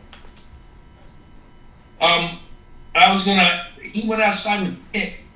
No, I'm going to stay inside and talk to Kettle Tom about getting this place ready, or making a decision about what we're going to do. Okay. And what about Reginald? Reginald goes with him and approaches Kettle Tom and Vanessa. Is she still there? Well, that's up to you. I thought she went along with the group. She did. Okay. So, yes, she is still there. And he says, we need to figure out a plan about this Acaranian army. Shad, you had some ideas? So you want Vanessa to be involved in this conversation? Yes, please. Okay. Yeah, well, Shad would ask her to be part of it. She needs to be part of it. Go ahead. Well, I'll tell Kettle Tom that we need to decide if we're going to stand here and fight, or, if some people want to run away from here, now's the time to run. But I personally will not leave these wounded people here to die. That's my decision. But if people want to run, they're free. I say they're free to run. But now's the time. I would think that, we can certainly give them that option, but that's not what I would suggest.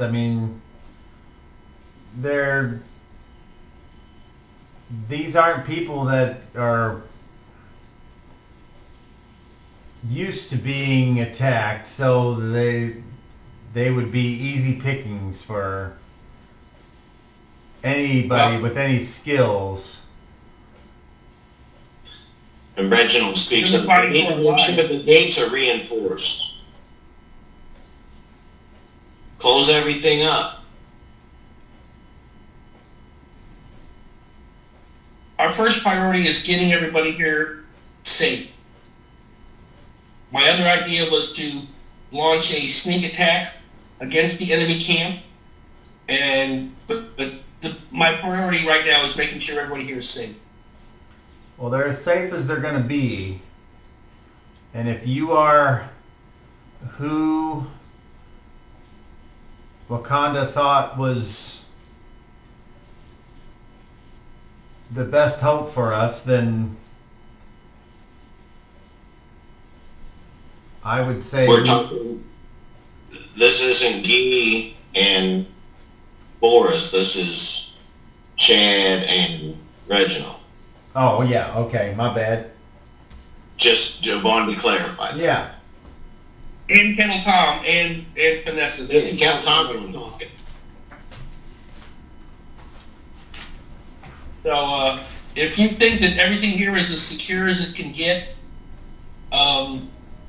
then we need to decide on how we're going to approach the enemy. Are we going to wait and just let them come? Or I think it would affect their morale if, again, out of the blue, some lightning bolts just rain down on them. I don't think, unless... Vanessa speaks up and says, well, maybe they're not going to attack at all. I think the display that we put on, you in particular, Shadrach, I think it would be enough deterrent that they're on their way. They're probably just camping and then they're going to move on, get back on the ship and go. They probably want to fix their ship. It looked like they were making a permanent camp. They were digging entrenchments, it looked like. Oh, no. I think I should I'm try also to going to go look again. Everybody into the center tower, maybe, and we can hope for the defenses hold. Kettle Tom says perhaps there is some type of... Can those of you who are blessed by the blend, can you perhaps glean or divine any ideas or thoughts of the future? Let me pray on this, Tom. The blend will provide answers. Chad says, I'll need time. We don't have a lot of time.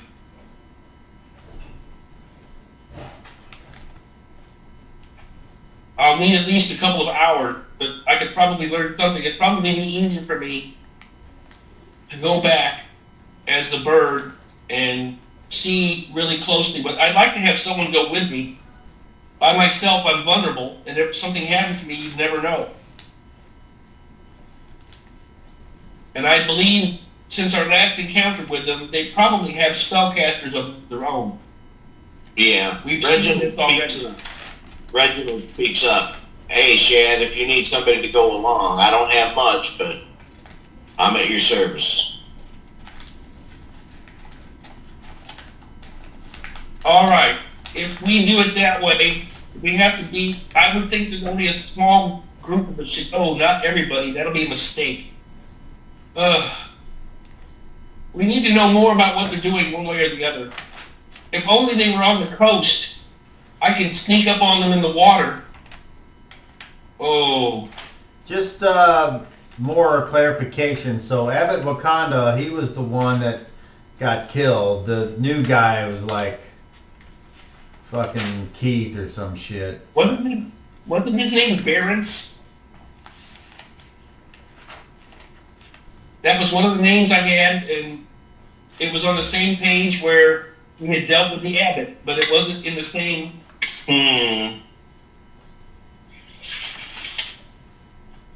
But anyway, it's not a big deal. I just wanted to throw that out there. Right. Not a big deal. But we need to talk to Covidius and Pick. We can't make it. We can't go running off without them having a say in what's going on. That's only fair. Plus, Covidius might have a plan of his own. Which, if he does, I'd like to hear it. That knight seems to be going around kicking wood. What the hell is he doing?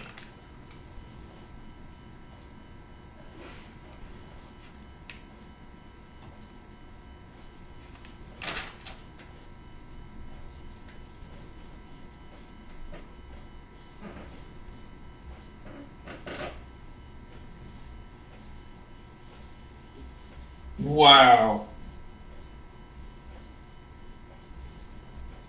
If they're on the coast, I can flood them.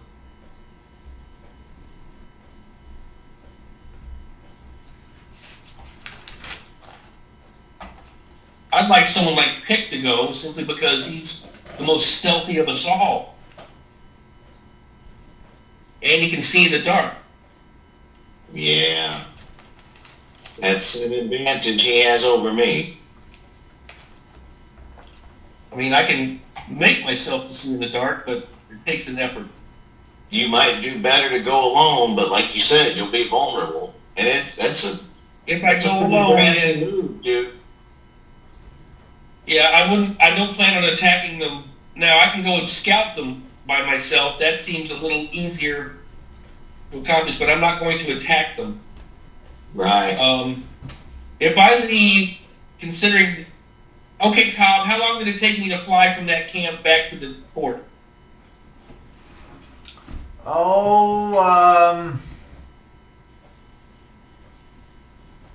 Half an hour? I was going to say 20 minutes maybe, somewhere in there. Alright. If I go do this, if I'm not back in an hour,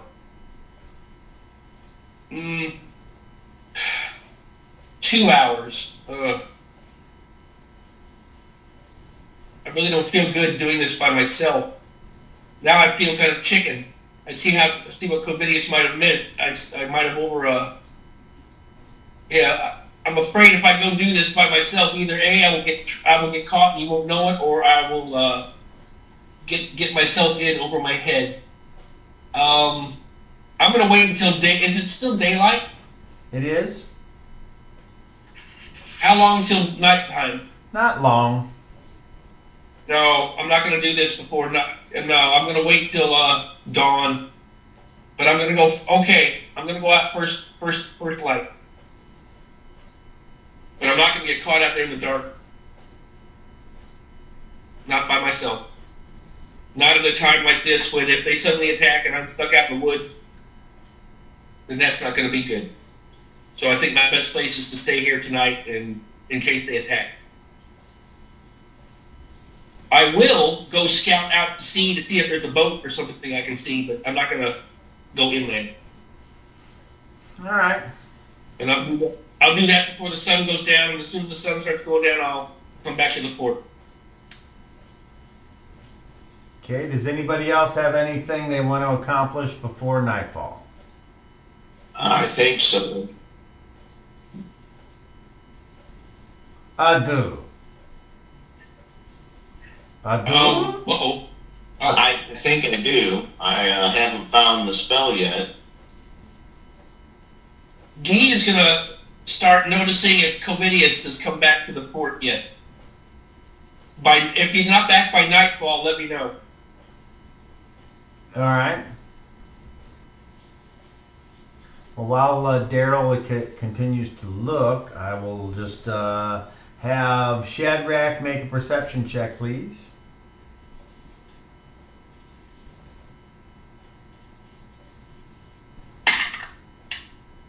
Oh, that's a 28 plus my intelligence.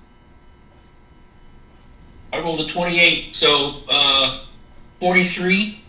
Nice. All right. So do you once again transform into something to do this, or are you walking about, or what's your? Tell me what you do.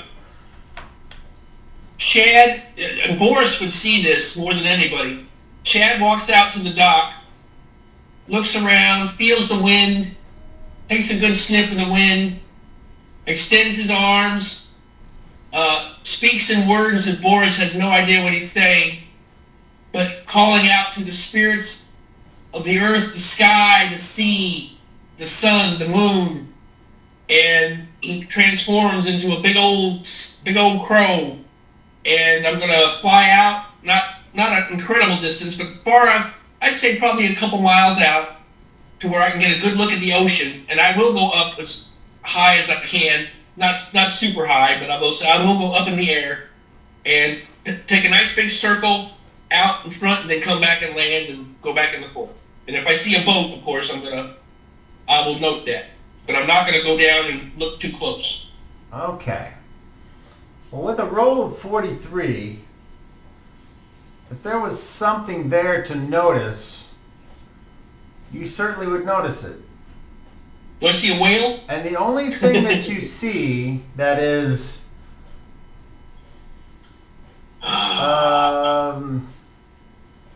there's no way you could have seen it if you hadn't flown out as far and as high, is you see, as the sun is setting on your right, you look ahead and you can see an island. And you're still a little too far away from it to see more than the island and the trees and things that are on it, but you do see a sort of a large, I don't know, almost like a dark spot on the island, and then you notice that it kind of backs up close to like a large, I don't know, like a bare hill without any trees on it. And you realize that that's the mountain and the crevice on the island that you came from when Flint rescued you. No, this is Chad. Oh, okay, then you just see that, and you don't know what that island is. I notice it has vegetation. Yeah. Okay. I will fly back then. I was more... And the island is way off in the distance. It's very small. Like you know kind of what it is, but there's no way you could get any much more detail than that, even with a. But I can at least figure there's trees on it of some kind. Yeah, with a 43, okay. But from that distance, that's kind of more information than you probably deserve. But I think you rolled high enough. Sometimes the dice say you know stuff. Well, that was a good roll, I admit. Sometimes they say fuck you, so, whatever. So, I will fly back to the dock, and Boris will see me return to human form. Again, when I'm finally human, the last thing I do is cough out a feather. Okay. I'm sorry about your sister, Boris. And then I walk past him into the port. Okay, so Guy, he's... as the place is going a little dark and you can see some very few lights kind of pop up here and there with people maybe walking someplace. They've got like a very they got more torches than they have like candles or lamps, unfortunately. Do they have lookouts? Yeah. Okay. And so you see Covidius come back into the fort by himself, obviously. Oh. He didn't come back? Okay. I'll note that he did return. I was going to say, if he doesn't return at dark, something's up. Because, as far as Flint is, at least if anything, Guy is suspicious of Covidius, if nothing else. If nothing else. All right. And then, who was it that they said they wanted to talk to Pick, or am I making that up? Well, Shad wanted to talk to Covidius and Pick about the plan. What are we going to do? What do they think? Well, Pick says, I'd be better off being on top shooting arrows than any kind of hand-to-hand thing. And Covidius is like, I'm going to assume they're going to try to get in through one of the gates. So I just figured I'd pick this back gate here. Because if you're saying the army is the way that you came, then they probably would come here first. So that's it. I'm going to go back and scout them at dawn and get a better assessment. See what they've got, like if they have siege engines. See if there's a boat on the shore. Well, I am going to take a look tomorrow, but I want everybody to know what I'm doing, and that if I'm not back in a certain amount of time, then something bad has happened. I don't. They wouldn't have any siege engines because you need to be able to assemble the siege engines close to where you want to use them, and this fort is surrounded by woods, so I don't think that would be a thing. Wouldn't it be easy to make a battering ram? If they cut down a tree. Log. That's just a log carried by people. Well, sure. You're true. Okay, I will, since you know these people, I hope they don't have siege engines. That's not a good thing if they do, because we're really in trouble then. But like I said, I'm going to go scout them at dawn, try to get a good estimate of really how many they are. Reginald Vanessa has suggested they may be retreating. I don't get that impression. That's just my intuition. I think they're getting ready to make a permanent establishment is what I think they're going to make another fort. Vanessa will dismiss herself. I'm going to go pray on this, and I hope that the blend will show me a vision of our greatest threat.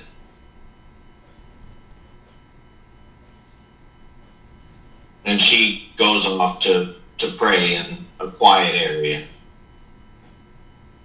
Shad will also excuse himself for the night, and because he knows he has to do some serious shit in the morning. So. All right. Well, he's going to pray the rest. Kettle Tom says, you're welcome to sleep in the fort. We don't really have much in the way of comforting things. We kind of just make do with what we have. So if you find Shad will stay in the fort. Shad wasn't going to sleep outside. No, he'll stay in the fort. No. Pick says, I'm going to go up top and then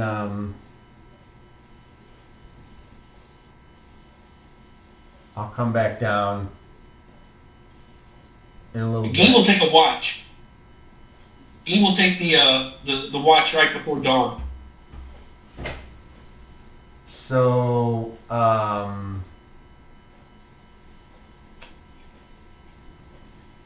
COVID's like, you know what? That's a good idea. I'll take Pick. Wake me up when you come back down, and then I'll take a watch, and then. Reginald raises his hand. Let me know when it's time. Okay, COVID says then I'll get you, Reginald. Although I'm wondering if you should go after Pick and then me, or because you're not going to be able to see a whole heck of a lot, I don't think. But you'll still be out there. Either way. If he wants to be on station at dawn, since he hears what Shad is going to do, then he wants to be ready and listening and watching in case anything goes wrong. All right. And then COVID's like, what about that Boris guy?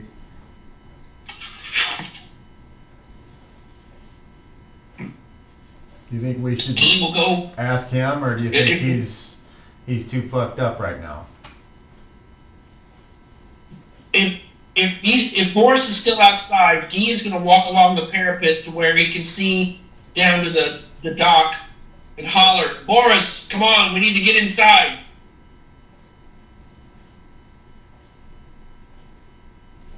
Okay. Don't stay out there. Come on. It's getting late. He'll go in and just sit by the gate. Quietly staring off into the stars. He'll be all right. All right, so we got watches set up, and as the night starts to overtake the day, the last light of the setting sun and the purples and oranges of the night slowly dissipate over the ocean, Jason has his hand up. Paco's there, don't forget. So Paco's will set up a little, will get me dinner, and then I will sleep until my watch. All right. Paco's free to mingle as he chooses. I don't care if he talks to the other people or not. So, as far as I know, I don't know what Vanessa, is she turning in at some point, or what's she up to? She's gone to pray and cast a spell. Okay, because I know I didn't want to forget about her. So, what spell does she cast? And where is she? Where is she when she casts it? She goes to a quiet area near where she's been treating the wounded. So inside? And yeah. Okay. She lights a little bit of incense, and she prays her normal prayers, and she rubs her prayer beads and says each prayer with each bead.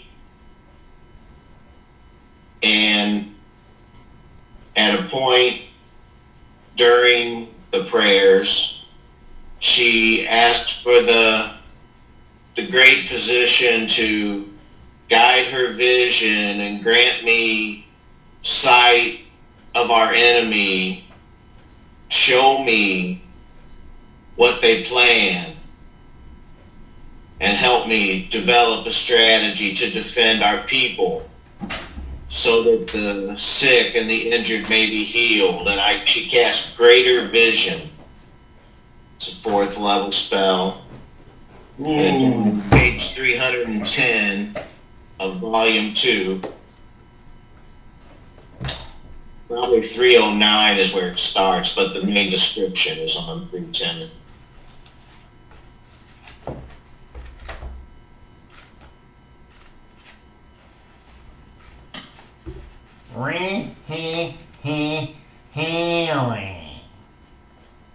And amongst the injured people and the quiet solitude of the hospital, with the silken emblem of the blend around her neck, she prays and faithfully gives herself to the order of the blend in order to free her mind and let the holy, cosmic, omnipotent benevolence fill her mind with knowledge of the enemy and the threat to the church. Okay. So, let's see. I'll be right back. Oh, we're gonna play 4th level spells, huh? Okay. Hey, you got access. Gotta use them. Damn right. All right. Vanessa's mana-driven sense starts to expand invisibly from her at lightning speed. A tiny portion of her intelligence reaching out into the strands of time and place to see if there is any way that she can get a glimpse of a momentary vision of what is her true enemy.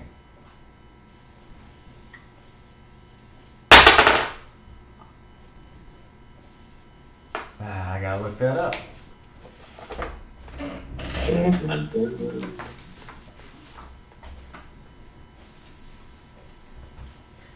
Copper, you getting strong winds up there? I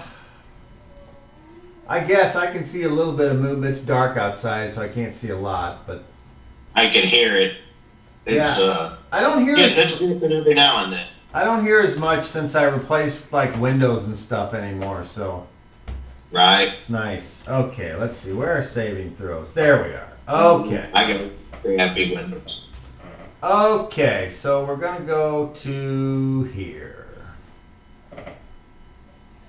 Oh yeah. Okay. So suddenly you get a strange itch behind your left eye, Vanessa. And you kind of do the like the tremor with your eye. And you glimpse a 10-foot tall humanoid sitting on a throne of wood seemingly carved out of a single tree. But the wood isn't like smooth, it's rough. And it looks like there'd be a lot of splinters. And as he sits there, you start to see a bunch of humans as like the glimpse pulls back. You see a bunch of humans in cages that he appears to be viewing with some sort of covetousness. And then you see another humanoid much of the same type or ilk as Pichelle Deitch, who appears to be at the left of this large humanoid. And the humanoid has like a weird bump on the left side of its head. And one of its eyes, the eye on the opposite side of the bump, seems to be a little larger, as if it's being pushed forward by some unseen force. And you see a bunch of warts and knots on its arms and hands, amongst The one that looks like the sparse hair that grows in clumps. And it's wearing these furs that have been stitched together to make a almost like a toga with a tie at its waist and a huge, what would obviously be a two-handed sword for a regular person, but for this person looks like it would almost be a short sword in his hands. And you also see in one of the cages your sister. You see a woman who for some reason attracts your attention, and with dark hair and a large bosom. Yeah. And also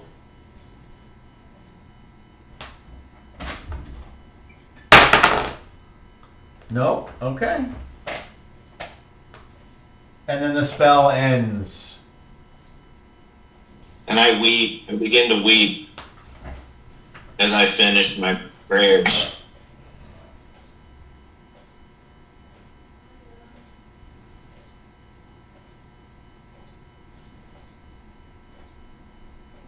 I'll be ready in the morning. Okay. So that's what you do, Vanessa, and then do you go ahead and turn in, or do you do Yes. anything else? Okay. I go to bed. Okay. And I guess that's everybody? Yeah. All right.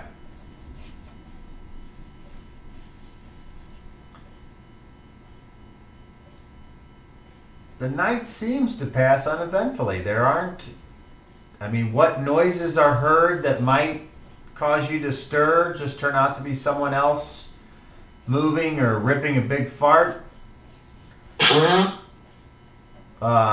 People are, you'd like to think that everyone would just sleep, but there's always somebody that has to get up and go outside and relieve themselves or whatever.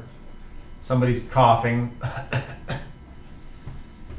But morning comes, and if you're missing any hit points, you would get one back, and you have the day to do whatever you would like. So Chad's doing his thing, man. The dawn reconnaissance. He lets everybody know, if I am not back by high noon, assume the worst. then you I shouldn't be back before then. Don't expect me to be gone for a long time. But if I'm not back by noon, then something's wrong. Be safe. be safe, be I silent. don't know. What I'm going to do is go out to the shoreline, the beach, and I'm going to turn into a crow. I will go up about 100 feet, and I will fly down I should say, in the direction of the enemy camp down the shoreline. And that's going to be to see if there's anything like a boat up on the shore. And then when I get to where I think the camp is, or if I don't see anything by the time I think the camp is, I will turn inland. Okay. I'm not trying to draw attention to myself. In fact, if I see let me know when I see anything. So. Okay. You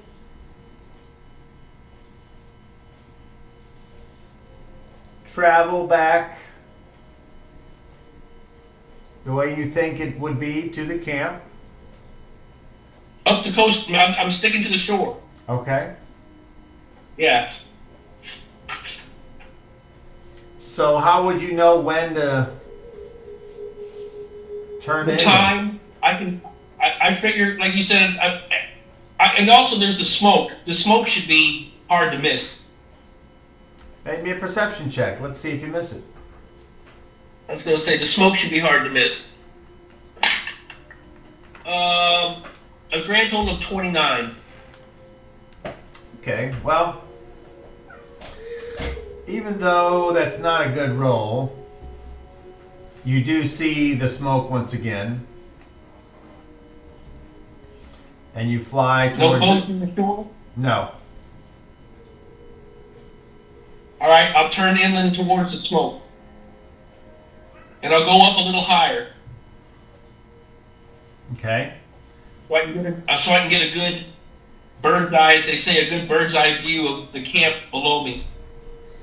Well, the camp is still there and nothing seems to have changed. Okay, so getting a good look at it and having now taken the time to look, how many people do I think are there?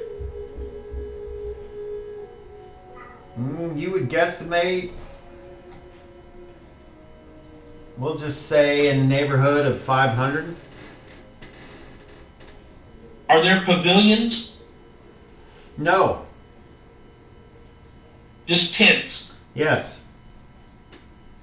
Is there earthworks or just, is there any kind of defenses? No? They don't. Does it look like there's a commander's tent? They don't. There doesn't seem to be anything there that would lead you to believe they're staying. And you don't see any larger tent than any other. It all appears very uniform. Any animals? Horses? No. Donkey? Oxen? Nope. And no siege engines. No, not that you can see. I fly back to the port. Okay. So meanwhile, what's everyone else doing during this time? We'll start with Reginald. Uh-oh. Well, I feel special now. I don't know what that was. Let's see. Well, That was Brad. I think it's Brad. This is their thing, their obligation. Let things happen to happen. I'm not getting involved. Oh, I see. This is your obligation. Let things happen. I'm not getting involved. Okay. So nothing has really happened, though.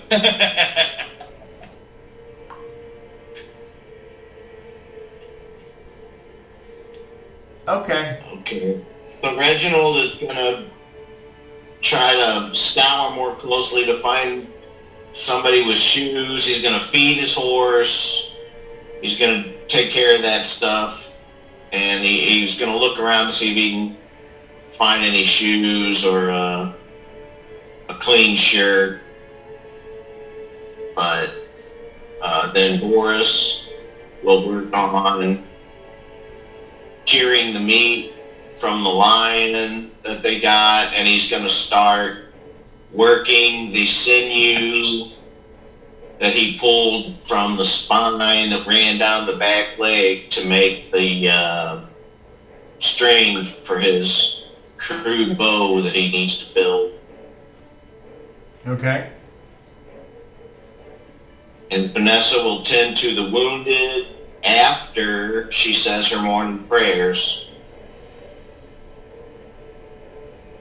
How about Guy? Whenever if Guy is not going to stop watching until Chad gets back. Okay. All right, so nothing really happens. So the praying is done and the watching is done, and then Shadrach makes it back to the fort, apparently, except for he needs to roll a d12. Nah, roll a d20. Roll a d20. You're going to get me, aren't you? Well, I hope not. 13. Okay. Nope, nothing. All good. All right, so what do you do, Shadrach? I gather the shakers and movers and say, apparently nothing has changed. There's no boat that I could see. The camp hasn't moved. There's no major construction. They don't have any animals. There was no sign of a predominant leader. So, that being said, I think that they're vulnerable. But also, they may be waiting to be, as Vanessa said, they may be waiting to be evacuated. For all we know. But they're the enemy. Let's not forget that. I believe that they're terrible people and they need to be punished. Key's like, yes, they need to be punished. And Shad gets agrees. What did you say, Daryl? Boris agrees. We need to kill them. Where's that Flint fellow? Key says, your sister might be in that camp, Boris. What makes you say that? They're slavers, aren't they? But Flint said she was on the island. Chad says, who's this Flint person? What He island? owns this. Moses Ronald. Moses Ronald. Comidius, Shad will look at Comidius and say, do you recognize this man? Says what man? Flint. You start looking around for Flint, you don't see him. Oh. I think Flint is run to the slavers. I think the jig is up. You saw the camp where there's slaves there? I didn't notice anything that looked like slaves. And I'll be honest with you, I wasn't looking for them. I was trying to see how many of the enemy were there. But it didn't look like very much of a permanent camp.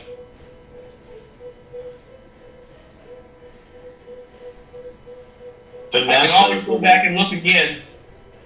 Vanessa will speak up. I prayed to the blend last night and I received a vision of a 10-foot tall, rough-looking humanoid on a throne of a jagged tree, and he had humans surrounding him in cages. He was accompanied by a foul-looking, bloated and disfigured person that reminded me of that Depeche Mode that was in charge of the fort before we took it over. Our Pete Michelle died. He looked like that. And they were surrounded by, it wasn't the encampment that the blend showed me. It showed me their leader, I think. And there were human slaves, and some of them were dark-haired with big bosoms. Others were just wrecked shells of the people they used to be. It was a frightening sight. But when I pleaded with the blend, when I prayed for insight and knowledge, it didn't show me the camp that was close to us. It showed me their leader, who I'm sure is far away. At least I hope.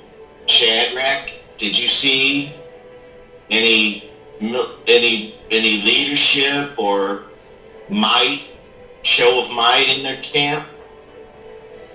I looked for it and saw nothing that indicated that there was a leader's tent. I looked for it.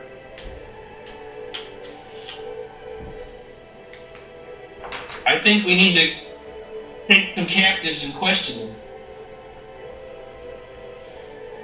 Also, the split person has gone missing when we were trying to keep everybody in the fort.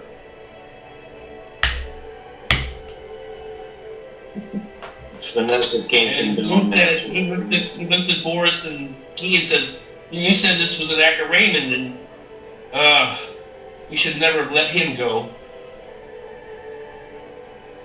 I think he's going to tell them that we're here. Oh no. And Reginald speaks up. I think they already know we're here because we kicked their ass and sent them sailing. If that's them. They didn't seem to be too upset. They didn't seem to be very frantic about anything. But I think they're in a weaker position than I give them credit for, though there are a lot of them. There have to be at least 400 or more. At least. Those are scary odds, but I would be willing to take a prisoner if we could sneak in.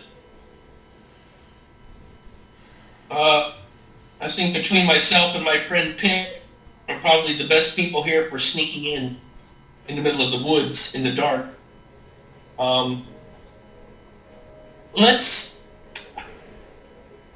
Again, I don't like the idea of us going off divided up when there's 500 dudes just over the hill. I'm willing to entertain anybody else's ideas. Well, Reginald thinks that we should sit tight and make sure the gates are reinforced and then send a scout. Maybe Shadrach, maybe you could go each morning and see if they're still there, or if they've moved on, or if they're advancing, or maybe we could send a scout to like keep an eye on them. And if their movement changes... I agree in the morning, going out in the morning, because I know where they are now. I know for certain where they are now. They're not hard to find. They make a lot of smoke, so they're not, well, that's another thing, they're not trying to hide where they are. Right. Anybody with a good eye or a good nose could tell you where they were. I would be willing to go and like stake out the perimeter of their camp and report back with any knowledge I can gain. Who says this? Is this Reginald? Reginald, yes. Chad looks at Boris and says, "Aren't you a woodsman? Don't you know the woods?" I'm a hunter. I know the plains. I know the antelope and the llama and the lizard. Well, then, all right. Well, then that's fine. You stay here with your friend. I think you'd be best served keeping your eyes open here.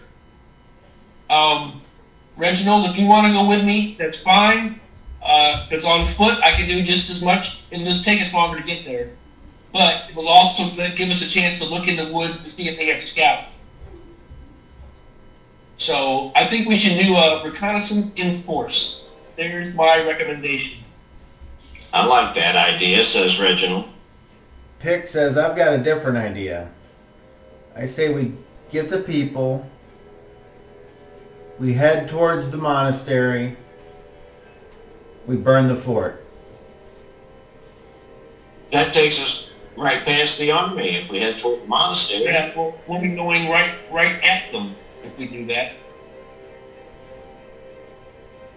Well, I don't think we should. I don't think They're we between can. us and the Let's say they decided to attack us. I don't think we can beat 400 of them.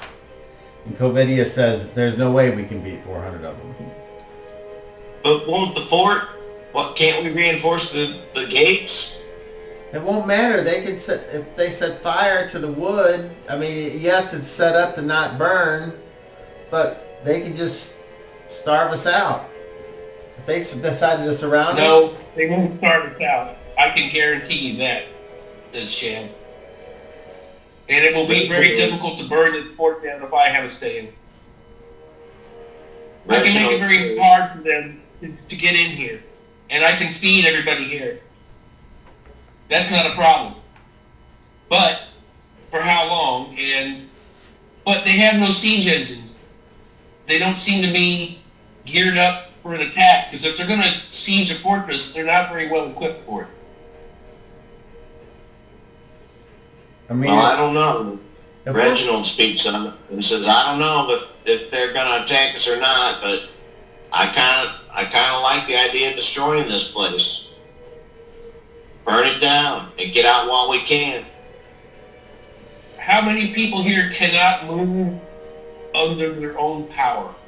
How many injured people here are so badly injured they can't walk? Who's asking? Vanessa will assess that and try to answer it.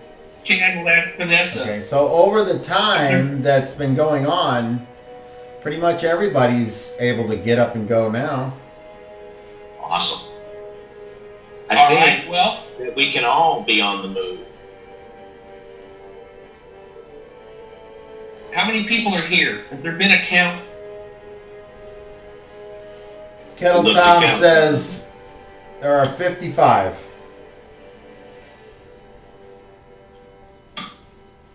Is that everybody? 55 people plus us, or us and that's everybody? 55 freed slaves.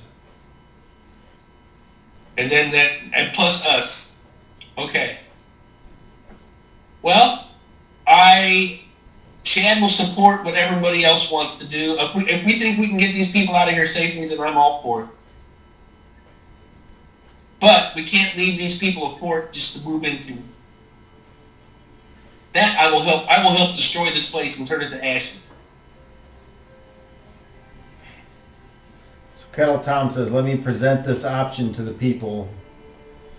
I agree with that too. And await our collective decision. There will probably be people that don't want to go, but we should go with the majority.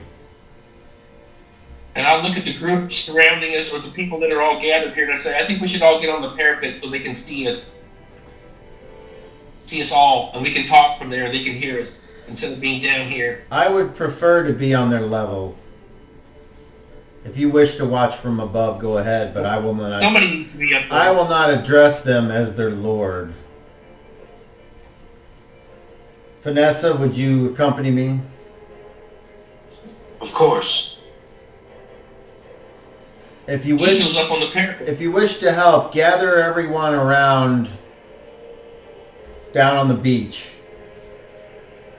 I will address them from the docks. All right. Guy will stay on the parapet though, because he's going to keep a lookout while all the people are being gathered. So the people are gathered up. Kettle Tom speaks. The waves lapping at the shoreline. Good people, we have been sent to help from the monastery at Black Rock Abbey. And they have determined that there is an army less than a day's march to the north of here. And though we would like to believe that the forest protector could stop them, I would rather us leave, try to make it back to the monastery. We can go around, we can make our way west until we get into friendlier lands with more people and harder for the army to have us all in one place, I guess. Making them move will use their resources as it will ours.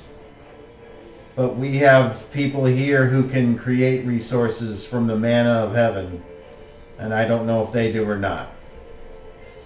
With Sister Vanessa and myself,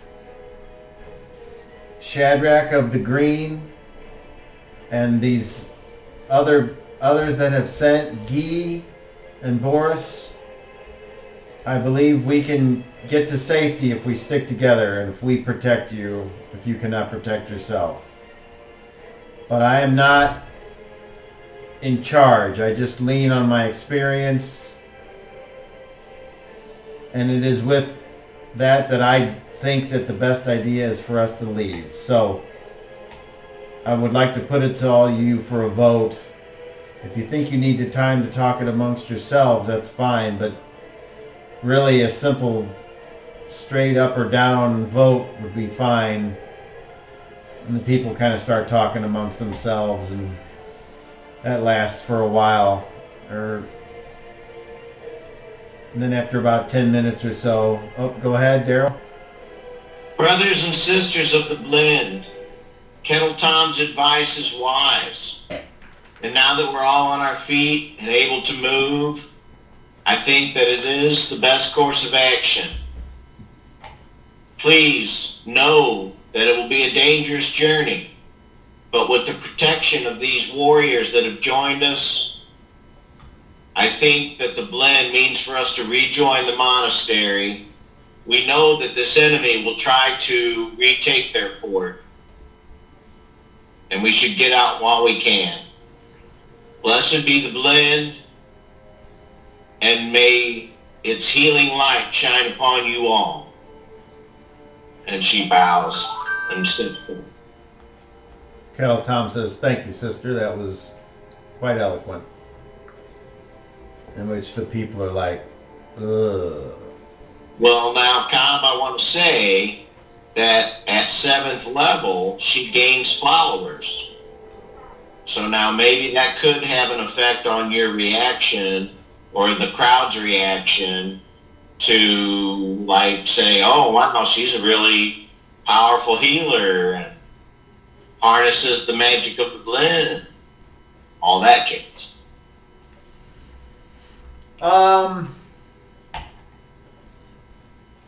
So yes, you would gain followers. I think unless yours is different, you might need like a place for them to go. A stronghold. So right now, and we're gonna burn that down.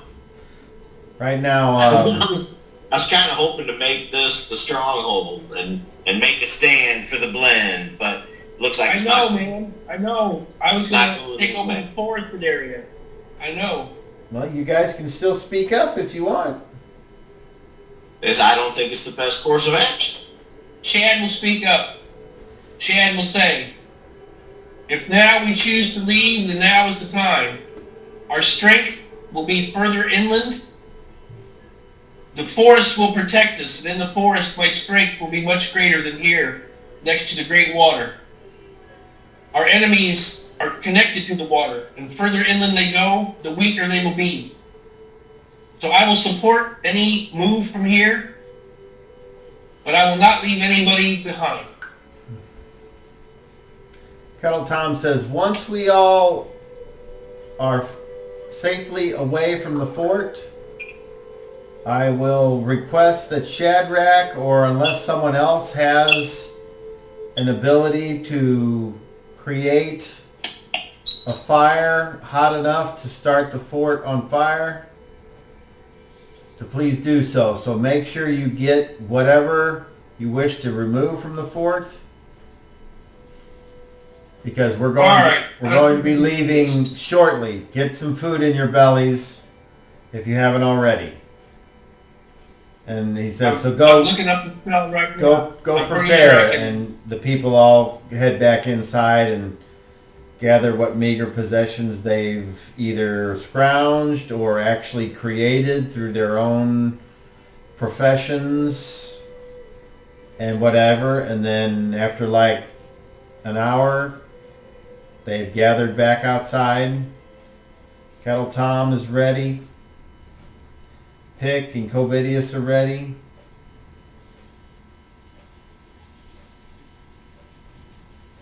I'm looking up the spell called Produce Fire.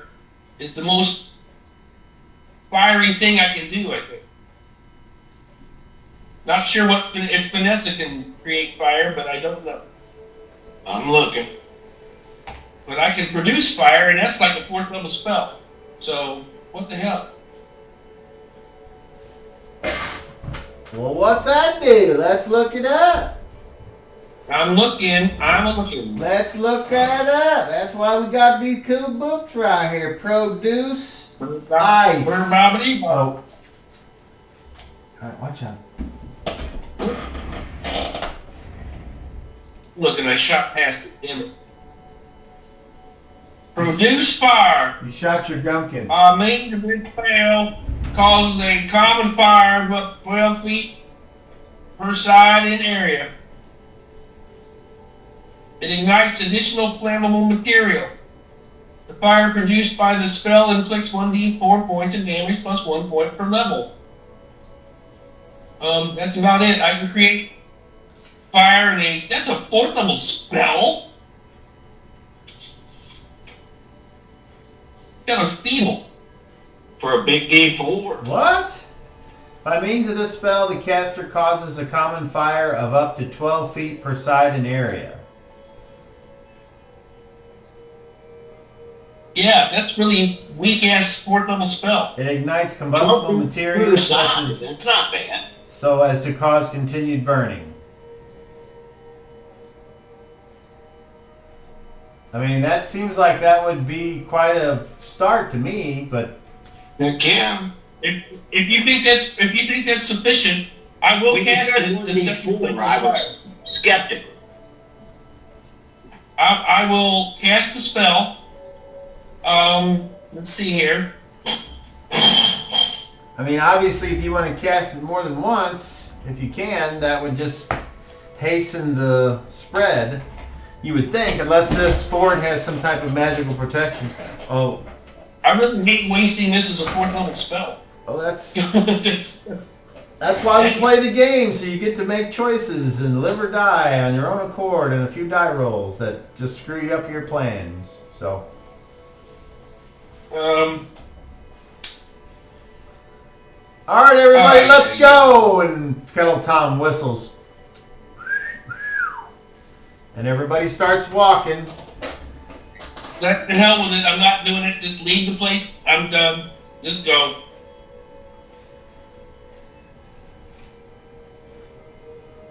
I don't think I have any sulfur.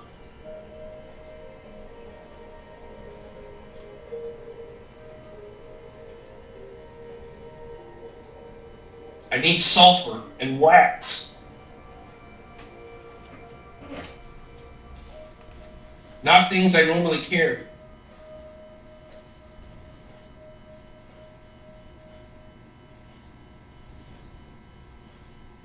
It seems like the spell produce flame is more dangerous than produce fire.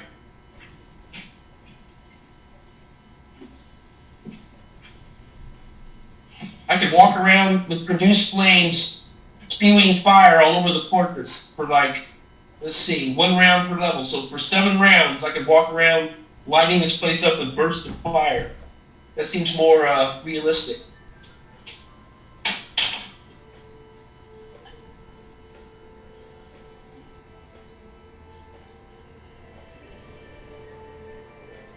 But if we're leaving, it's time to go. I'll save my spells to guard the people because I think we're going to leave.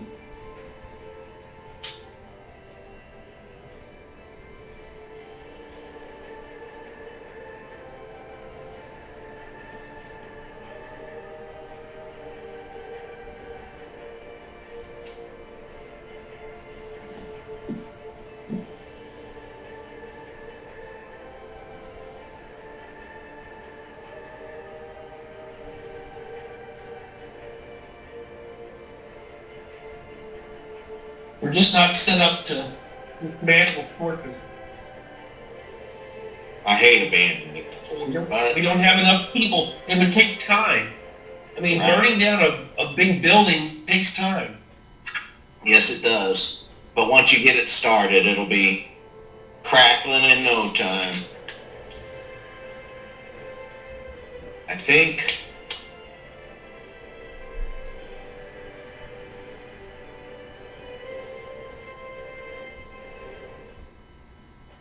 Reggie's got his horse, and he's gonna talk to Pitt and Covidius and Shadrach,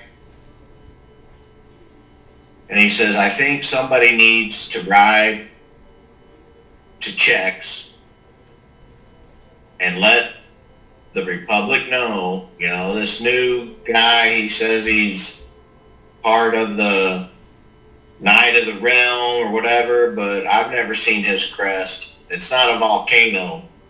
And the Republic wears the crest of the volcano. Somebody needs to ride to the Capitol and tell them of what's going on down here so they can send a troop, an army, and something to stop these Acaramans. And I have a horse, so I can get there quicker. And I think that's going to be my course of action. You guys can protect these travelers.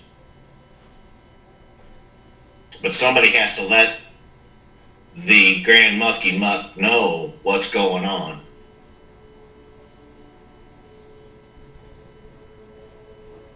Well, good luck for you. Reginald, make a charisma check followed by a charisma check.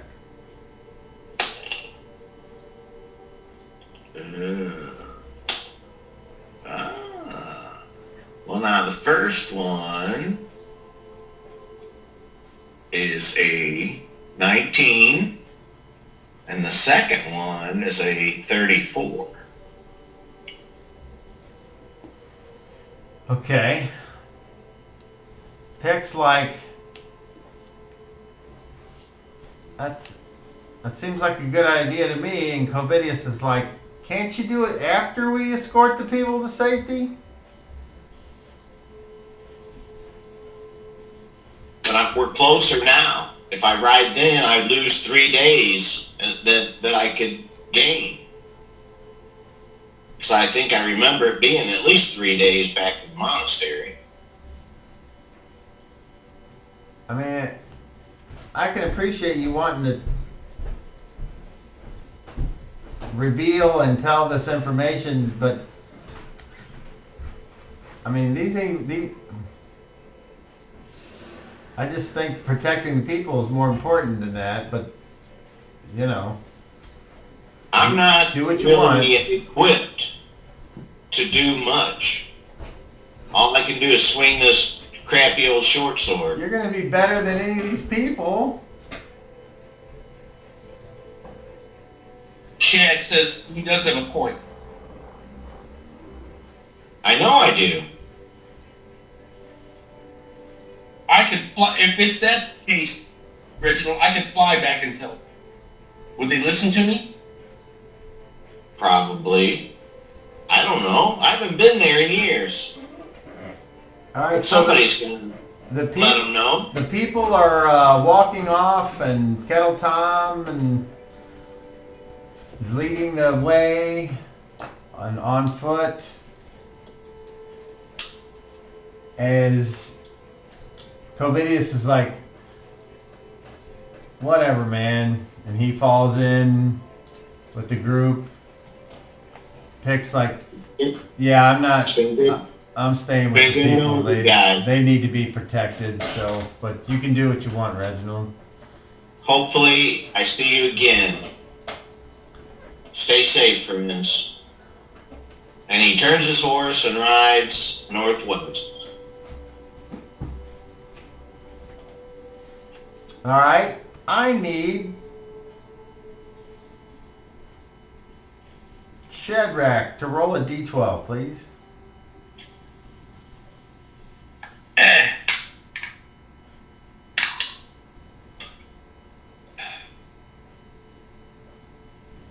I rolled a 1.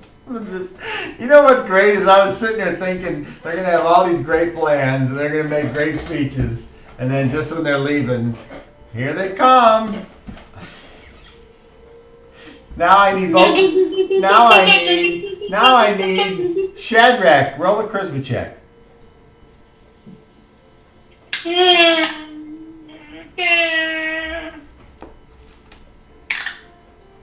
Oh boy, a 20 total.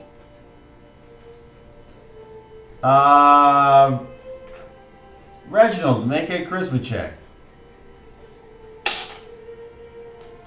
25. Vanessa, make a charisma check. Of course. 3. No, I'm kidding. 16.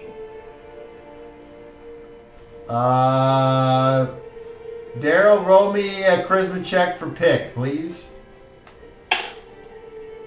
Rolled a 10.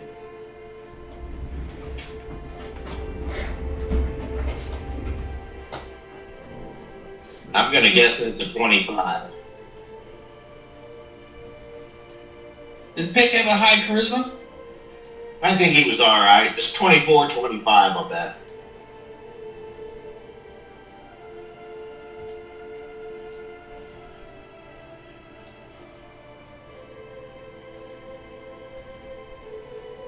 Oh.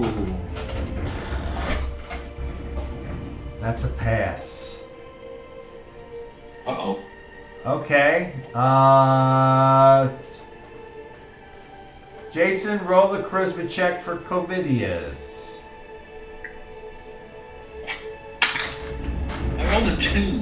Uh-oh. Uh-oh. And then my slow break. Yeah, that's a failure. Wow, this is going to be pretty close here. Okay. Boris, make a charisma check. Alright. Oh, that's not great. 17. Okay. Guy, make a charisma check, please. Ooh, 34.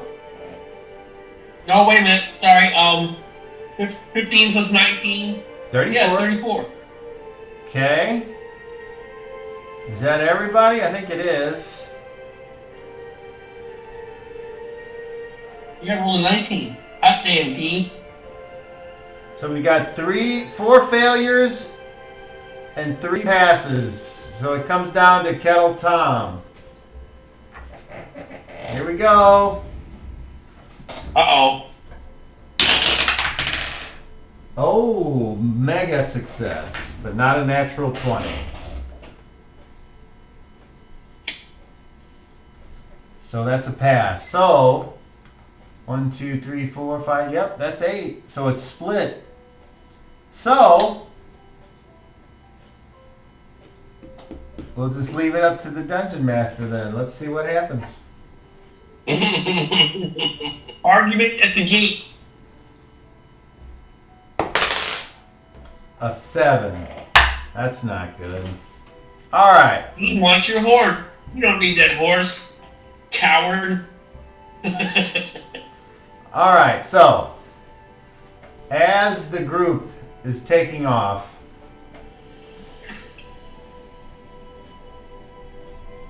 a sound is heard.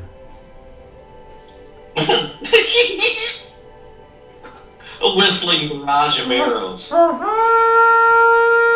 And Covidius is like, that's the attack horn. Everyone get moving. Hey, where's that wizard guy that we found by the pond? He, Wizard. Be asking that question. wizard guy, by the pond. The druid guy. Animated corpse from a pile of bones. Oh, yeah. The guy that has since disappeared. That's the one question I have for the evening, God. What happened to that guy? Because that's the last thing I remember. It's like, oh, what's this all about? And now nothing. He's nowhere. He's not leading. He's not helping. I don't know. Are you talking about... Who are you talking about? Bart? I gave him the magical horn and he became reanimated. Remember? Yeah. No, I'm not talking about Bart. Okay. You're talking about the... Not Bart. You're talking about the... I'm talking about the guy that we reanimated. Yes. Okay. We got the horn, and the horn was the thing that he took. He claimed it. And he's like, nowhere. Well, I mean, you just heard a horn. That's why I'm hoping it's him. So, does anyone stick around to find out? Aren't we going back in the fort now? I mean, Kettle It's Tom... on fire. No, he decided not to set it on fire. Oh. Yeah, I didn't do that. Now, I consider that a waste of a full-point spell. If you didn't know that at the time, Daryl, one of your characters could have done something differently. I think that's vital information. Or not, that whatever's fine. But, okay. So...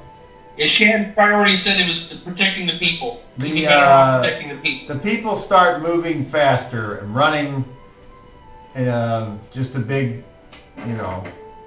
group of people running off. Away from the fort. Yes. Towards the sound of the horn? No, the opposite way. Toward the monastery? Well, down the beach mostly. Along the coastline. He is gonna... Hey, don't go that way! Hey! Who's saying that? Daryl? Shit. That's, Boris. I don't know. It would be Reginald, I guess. He would know that it's not that way. Yeah, you're on triple jam right now. I know. I'm trying to get rid of one.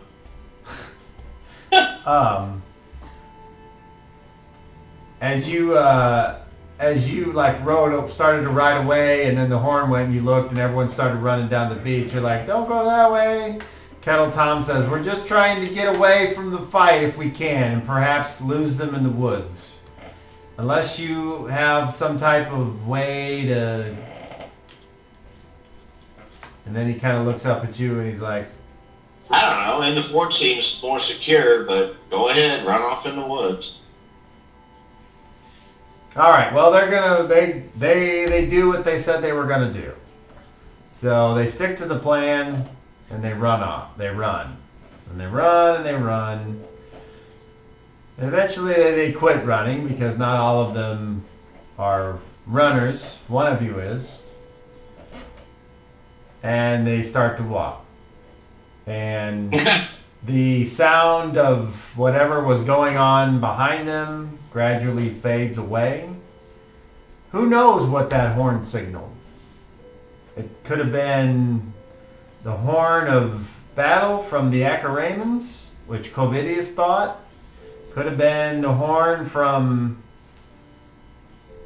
the Forest Protector. Who knows? Well, I'm sitting there waiting to find out. Who's that? Reginald. Because you just asked me, do you stick around to find out what happened? I said, yes. Oh, okay. So everyone else is left. Everyone else is left for you, Reginald. You're remaining behind. Now hang on. The people are running up the beach. Yeah, you said the heard the people. horn. That doesn't mean us. Yeah, hang on now. Okay. Yeah, I'm gonna say, Guy's gonna say, form a line. They're coming. So that's what Guy says. Anybody else? Vanessa will go with the people and tell them to stay calm, stay together. Okay. Pick and Covidius are going to stick with the people, as will Vanessa. What about Guy and Boris? Guy says, what are we gonna do? Guy, Reginald, and I don't remember if Shadrach said something, but they are being left behind now by themselves. Reginald's like, we need to go. We can't stay here. What's Boris doing? Is he staying with the group, or has he remained behind? He'll stay with the group. Reginald spurs his horse and heads northwest, like he said. Okay. Yeah, we all go together with the group. Sorry, God. I didn't... No, don't be sorry. I don't think you did. Maybe I wasn't clear enough, but I mean it's fine. You can still want to do something. So I'm not sure where the disconnect was, but what? Because everyone had decided they were going to leave that morning, and Kettle Tom said, "Get all your stuff. We're leaving," and they did that. And then whenever you guys were starting to leave, that's when the horn sounded. So the people decided to stick with the plan. Yeah, running and panicking. I'm like, what the fuck? Where's everybody going? Yeah, everybody ran off. I thought they ran back into the port. I was like, oh, but. No, they went. They were moving away from the fort. As far as they're concerned, they thought it was going to be set on fire. Most of them don't know that you decided not to do that. Matter of fact, unless you didn't tell anybody that, then they all think that's what's going to happen. So, damn it! But that's on you. Damn it! So, well, I didn't expect to roll a 1, so that's part of the problem. Yeah, and that's 100% correct. A well-placed random event on a D12 will fuck up your day. Send everybody into a panic. So, I mean, you weren't expecting it. I wasn't expecting it. I'm like, how often can you roll 1 on a fucking D12? That's why I pick it. And yet, it seems like it comes up more than 1/12 of the time. Maybe that's just an illusion. Maybe it feels worse because it's like, oh no, but I don't know. All right. Run. Just go. Go with them. I'll set this place on fire. Just go. I would say that we get lucky more often than not. Okay, so how do you... I agree with that. How do you set the place on fire, Shad? Shad will gather. In fact, I'll use my little skulls, hoping that they will help me to get around some of the components that I need here. But I may be able to find them in there. But it says I need sulfur and wax. Casting time is 7, so it's not a full round or anything like that. It's not a turn or anything like that. Well, hold on a second. Maybe I can give you a better idea of... Because I know sulfur isn't... It's common, but you have to process it to get it. And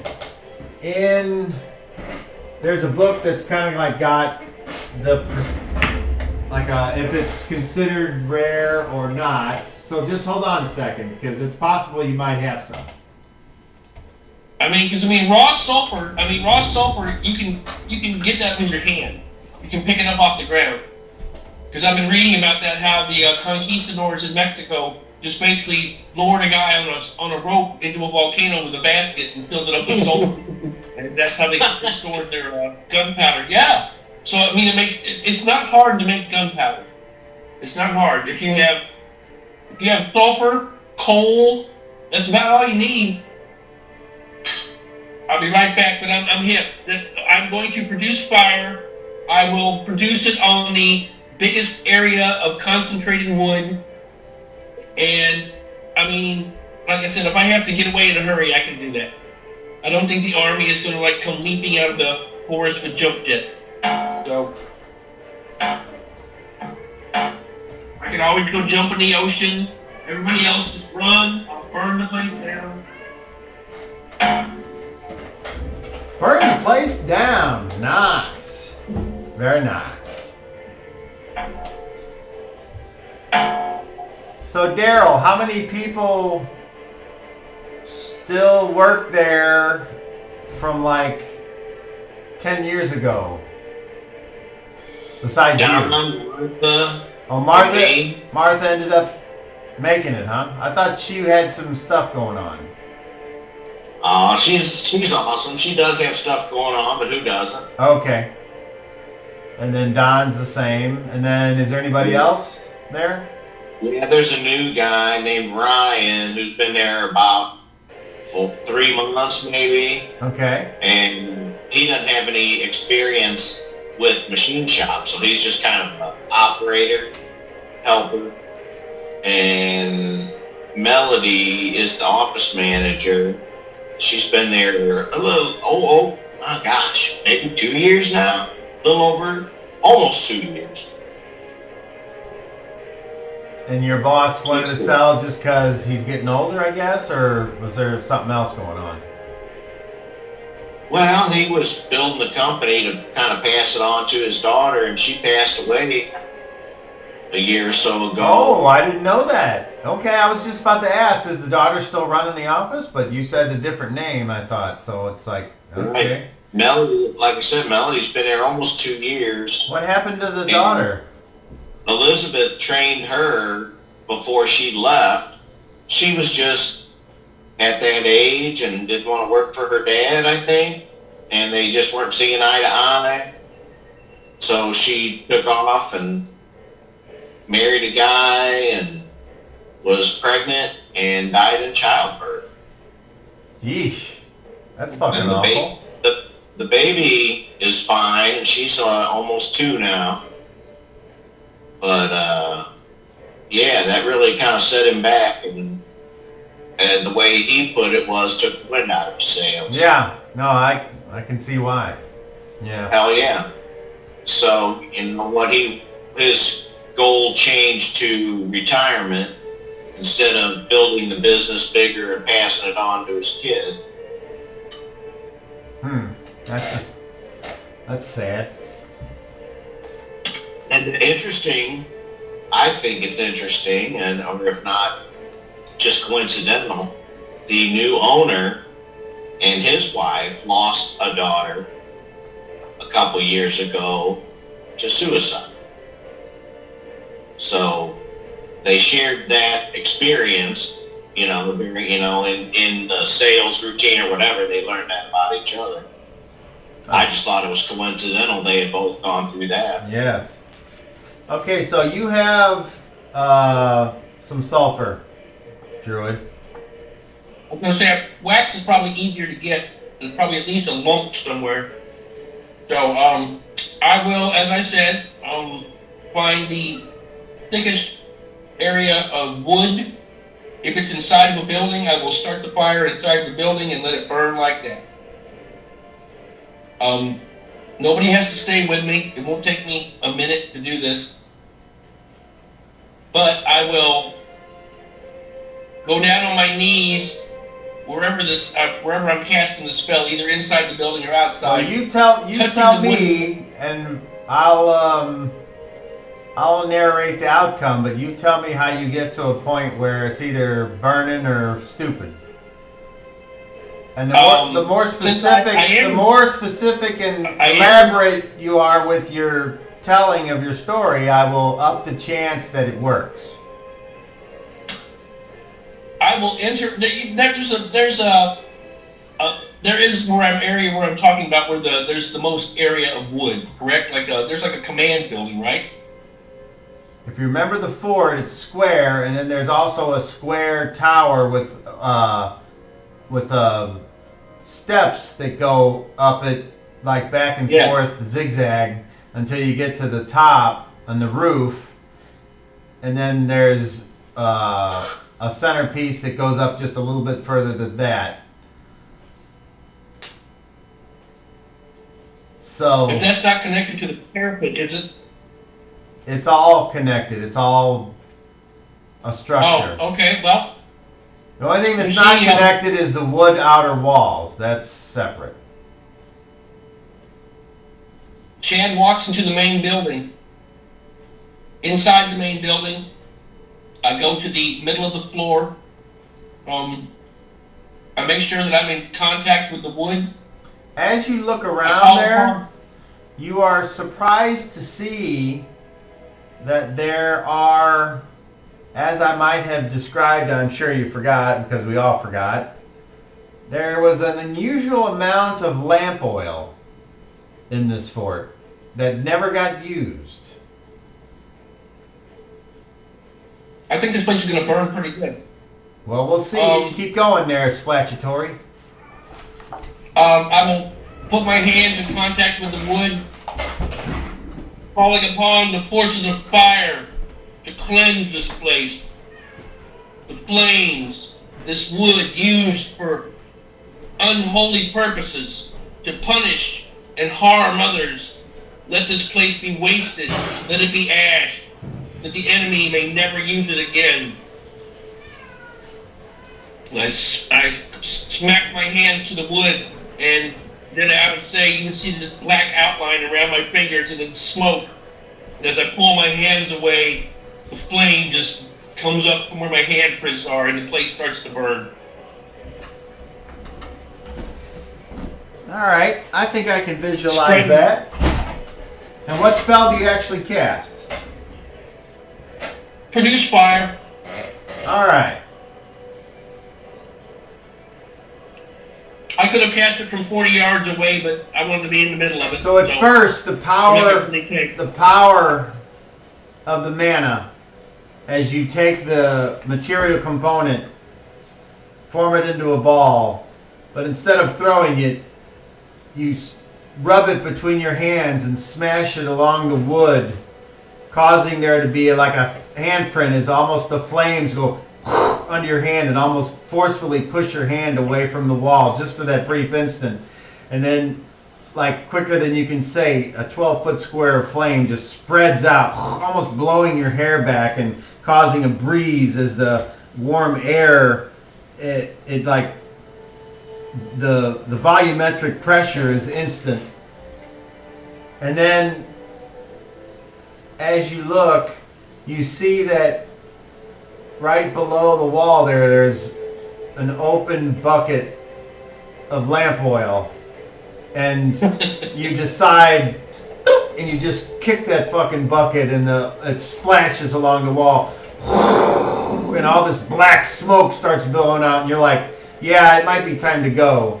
Do you leave or do you stay and get burned up? Well, I do walk out slowly because I have fire resistance. I have natural fire resistance. Being a druid. All right, then. I remember the fight. I would like you. Yeah, remember that.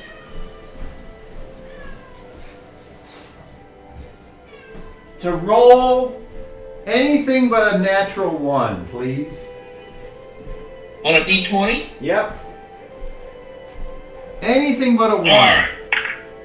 No, I rolled a 19. Alright, so as if you were in a Michael Bay film, the hairy druid comes strolling out from the inside in slow motion, and as the smoke starts to roil out the top and out of the front door, and then quickly it just takes over the fort, and then as if on cue, as you exit and start to walk towards the people, you hear another horn, but this time it sounds a little different, and you hear, and it sounds like some huge battle taking place out in the forest, and you can't quite make out the words because there's the burning and the walking and the thing and the yammer, but as you leave the area, you feel pretty good about what you've accomplished, and as you rejoin the others and start to escort them away, you look back and the fort is quickly engulfed, quicker than you could imagine, as almost if fully engaged by magic. And the sounds of clanking and guys yelling and screaming in the forest are soon left behind. That's right. The forest protector is doing his job. All 3 of my characters take a moment to see the blaze and think, yeah, that's a good thing. I should never have hesitated. And do you all take up with the ex-slaves, or does Reginald take off on his own like he said, or? Reginald leaves. All right. Good luck to you, Reginald. Covidius just turns around and goes, huh, and then looks up at Reginald, and I need Reginald to make another charisma check, please.